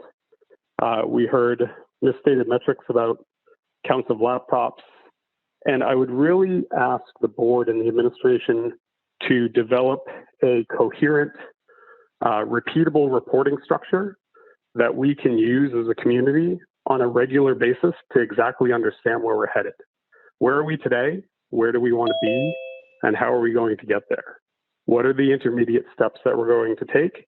And I would really love to see something like a red, yellow, green status board on our district as to, for each of the dimensions that we're concerned about, whether it be epidemiology, whether it be about staffing, whether it be about PPE, whether it be about childcare coverage, or any of the other things that we've come up with. As a community member, I'm not a school administrator, I'm not a board member. It's hard for me to understand what all of these things are.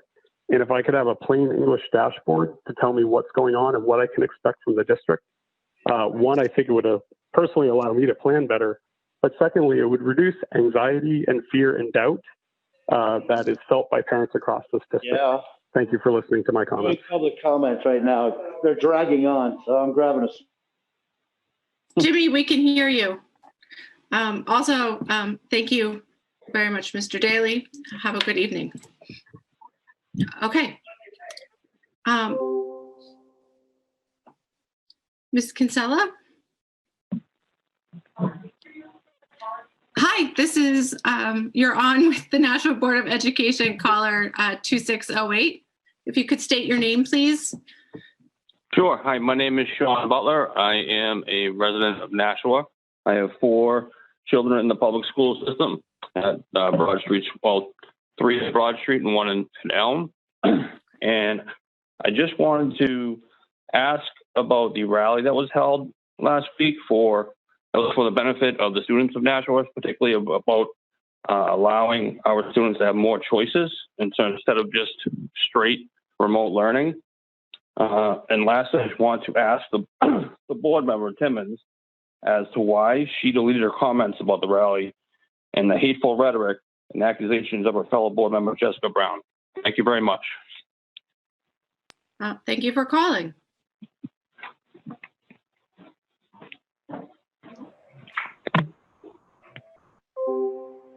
Okay. Hello, caller 8413. If you could please state your name for the record before you begin your comment. Yes, absolutely. Am I on now? Yes, go ahead. Oh, sorry. Hi, my name is Wendy Keefe. I'm a resident of Nashua. I'm a parent of a senior in high school at Nashua High School South. A couple of quick comments before my questions. Comments are, first and foremost, I want to make sure that it's on record that I am, as well as many other parents of student athletes, are extremely grateful to Lisa Gingras, the incredible work she and her staff of coaches have done to bring a sense of normalcy to our student athletes. It is beyond remarkable what she has done. Second, I think it's important for me to state that the teachers at Nashua South are nothing short of miracle workers, and they should be highly commended for the incredible work they've done and have done with our kids in this extremely difficult time. And I'm sure they're not alone in the district. It's unfortunately the only teachers that I have access to. Next, I want to thank you, Mrs. Raymond and Mrs. Brown, also for your sense of decorum and professionalism during this meeting. I am very happy that the motion passed for this new pandemic committee to form, and I look forward to have more, hopefully some parent input on that as well. And I also thank you for listening to parents, but I want to especially take an extra large moment to thank Mrs. Johnson and Mrs. Oden for actually listening to the voice of parents who want the choice of in-school and face-to-face learning for their children. The caller before mentioned, or 2 callers before mentioned, seniors and juniors having great needs in the high school. Mrs. Johnson, Mrs. Oden, I So as a parent, appreciate the fact that I really feel heard by you. I feel that you are fighting for us, and I am forever grateful. I would like to, again, as I did back in August in my public comments, make sure that it is clearly stated that these seniors are being launched into life. And I saw nothing in tonight's discussion regarding either getting the seniors back quickly or getting the seniors back in a timely fashion. They have life-changing decisions and life-changing guidance that needs to happen, and the staff is doing all that they can, but they need more. And they need more of the board's time to get a plan in place for seniors. I have sent multiple emails. Many of you have responded. Some of you couldn't. I understand.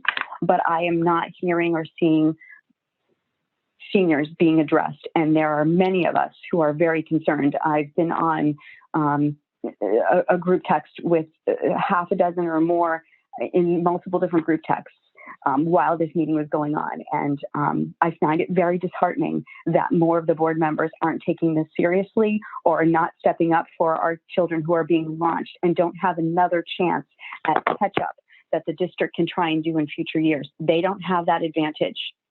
They are being launched into life. Please help them. Thank you for your attention, and Godspeed. Thank you. Have a good evening. Okay, good evening, caller 3747. You're here with the Nashua Board of Education. Could you please state your name for the record before you begin your comment? Yes, my name is John DeRocher, and I have two boys, one at Pennachuck Middle School and another one at Broad Street Elementary. And my question is that my youngest, who goes to Broad Street, has been unable to dial into any of the Zoom meetings or Google Meets, and has not had a full day of class or even 10 minutes of class since school started. My question is that, is the board ever going to come up with a support group for fixing these problems? Because it's unacceptable that my son is not getting an education. That's really my biggest concern if we're going to stay at a remote learning. It's not fair to these kids to keep getting bounced from classes. That's my comment. Okay, thank you. I am familiar, and I believe that there are administrators working on this, but I'm sure Dr. Mosley, if you could send Dr. Mosley an email with your contact information, he can. We have, but we haven't got a response back. So we know that the administration is working it, but again, it's 6 weeks where my son is falling grossly behind because things are not getting looked at by the school's end. So that's our concern. Okay. So thank you for sharing that with us this evening. Thank you. Okay.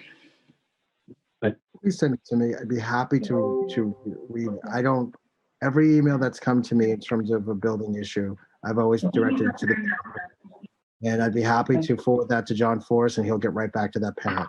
Okay, thank you so much, Dr. Mosley. We lost that caller, but I'm hopeful that he'll see this. And if I can find an email in there, I'll forward it to you as well. Thank you so much. Okay, caller 5840. You're here with the Nashua Board of Education. If you could please state your name before beginning your comment. Yes, my name is Caitlin Pearl. I have 4 children in the district. I've emailed a bunch of times about my elementary students who are having a really hard time. My hat's off to their teachers at Birch Hill. They're amazing. My call right now is for my senior in high school. We are filling out our FAFSAs. We are filling out his college applications, but yet he is still taking AP courses remotely. How are we supposed to feel comfortable sending our children out into the college world? I have a son I'm supposed to put out of my house to go out into the world. When will I know that his senior year, he is going to get the education that these AP classes that I'm going to be paying for? How do I know he's going to be properly prepared? in your plan, I don't hear mention of my kids, and I'm starting to get incredibly nervous. I need reassurance that Nashua cares about my senior. I have a second grader, he is struggling. I have a fifth grader, he is struggling. My sophomore, who is generally my rock, she, thank God, has soccer right now. She is struggling. But my senior, I'm sending him out into the adult world soon. And I don't have any reassurance from this district that the mom sending her child out, he's going to be prepared. And I need some reassurance. I need reassurance from Dr. Mosley. I need reassurance from the school that we're going to be ready to go here with these kids. And they seem to be forgotten. In your plan, I don't think he's going to friend in person until March. I need reassurance. This is my kid. Thank you. Thank you for sharing that with us this evening. Okay. Thank you. Okay. Hi there, caller number 3747. You're with the Nashua Board of Education. If you could please state your name for the record. Oh, go ahead. Yeah, my name is John, and I apologize. I hung up too quickly. Just to respond to Dr. Mosley, the John Force has been in contact. I just want to make sure there's no additional people reaching out. He's well aware of the situation, but he says it's at the district level, and it's being worked by Bob Chopra now, which we talked to last week and as of today, just so that you know the current status of what's going on. I just wanted, I hung up and by accident I saw your comment, Mr. Mosley, or Dr. Mosley. So I just want to make sure you're aware of the current status. Okay. Thank you for that. I appreciate it. Yep. And I'm done for tonight. So I will, good luck with everything. Okay. Have a good rest of your evening. Thank you. You too. Bye. And we have no more, Ms. Raymond. Okay. Thank you to everyone who took the time to call in this evening. I think we're obviously going to continue public comments. It's very important, but we'll look at our agendas and see what makes the most sense. Okay. Dr. Mosley had some non-public items for us under RSA 91A3C. So I'm looking for a motion to go into non-public under that. Also, I believe that will be it. I don't think we'll be coming back into public after that non-public session. Is that correct, Dr. Mosley? That is correct. Okay, great. So thank you, everybody who hung on. So if someone would like to make that motion about going into non-public under RSA 91A32C. So moved. Okay, thank you, Ms. Giglio. I'll second it. Okay. Okay. On the motion to go into non-public, Raymond Garino votes yes. Paula Johnson? Yes. Jennifer Bishop? Yes. Sharon Giglio? Yes. Jessica Brown? Yes. Heather Raymond? Yes. Dotty Oden? Yes. Gloria Timmons? Yes. Motion carries 8-0. We're Great. 9:26 p.m.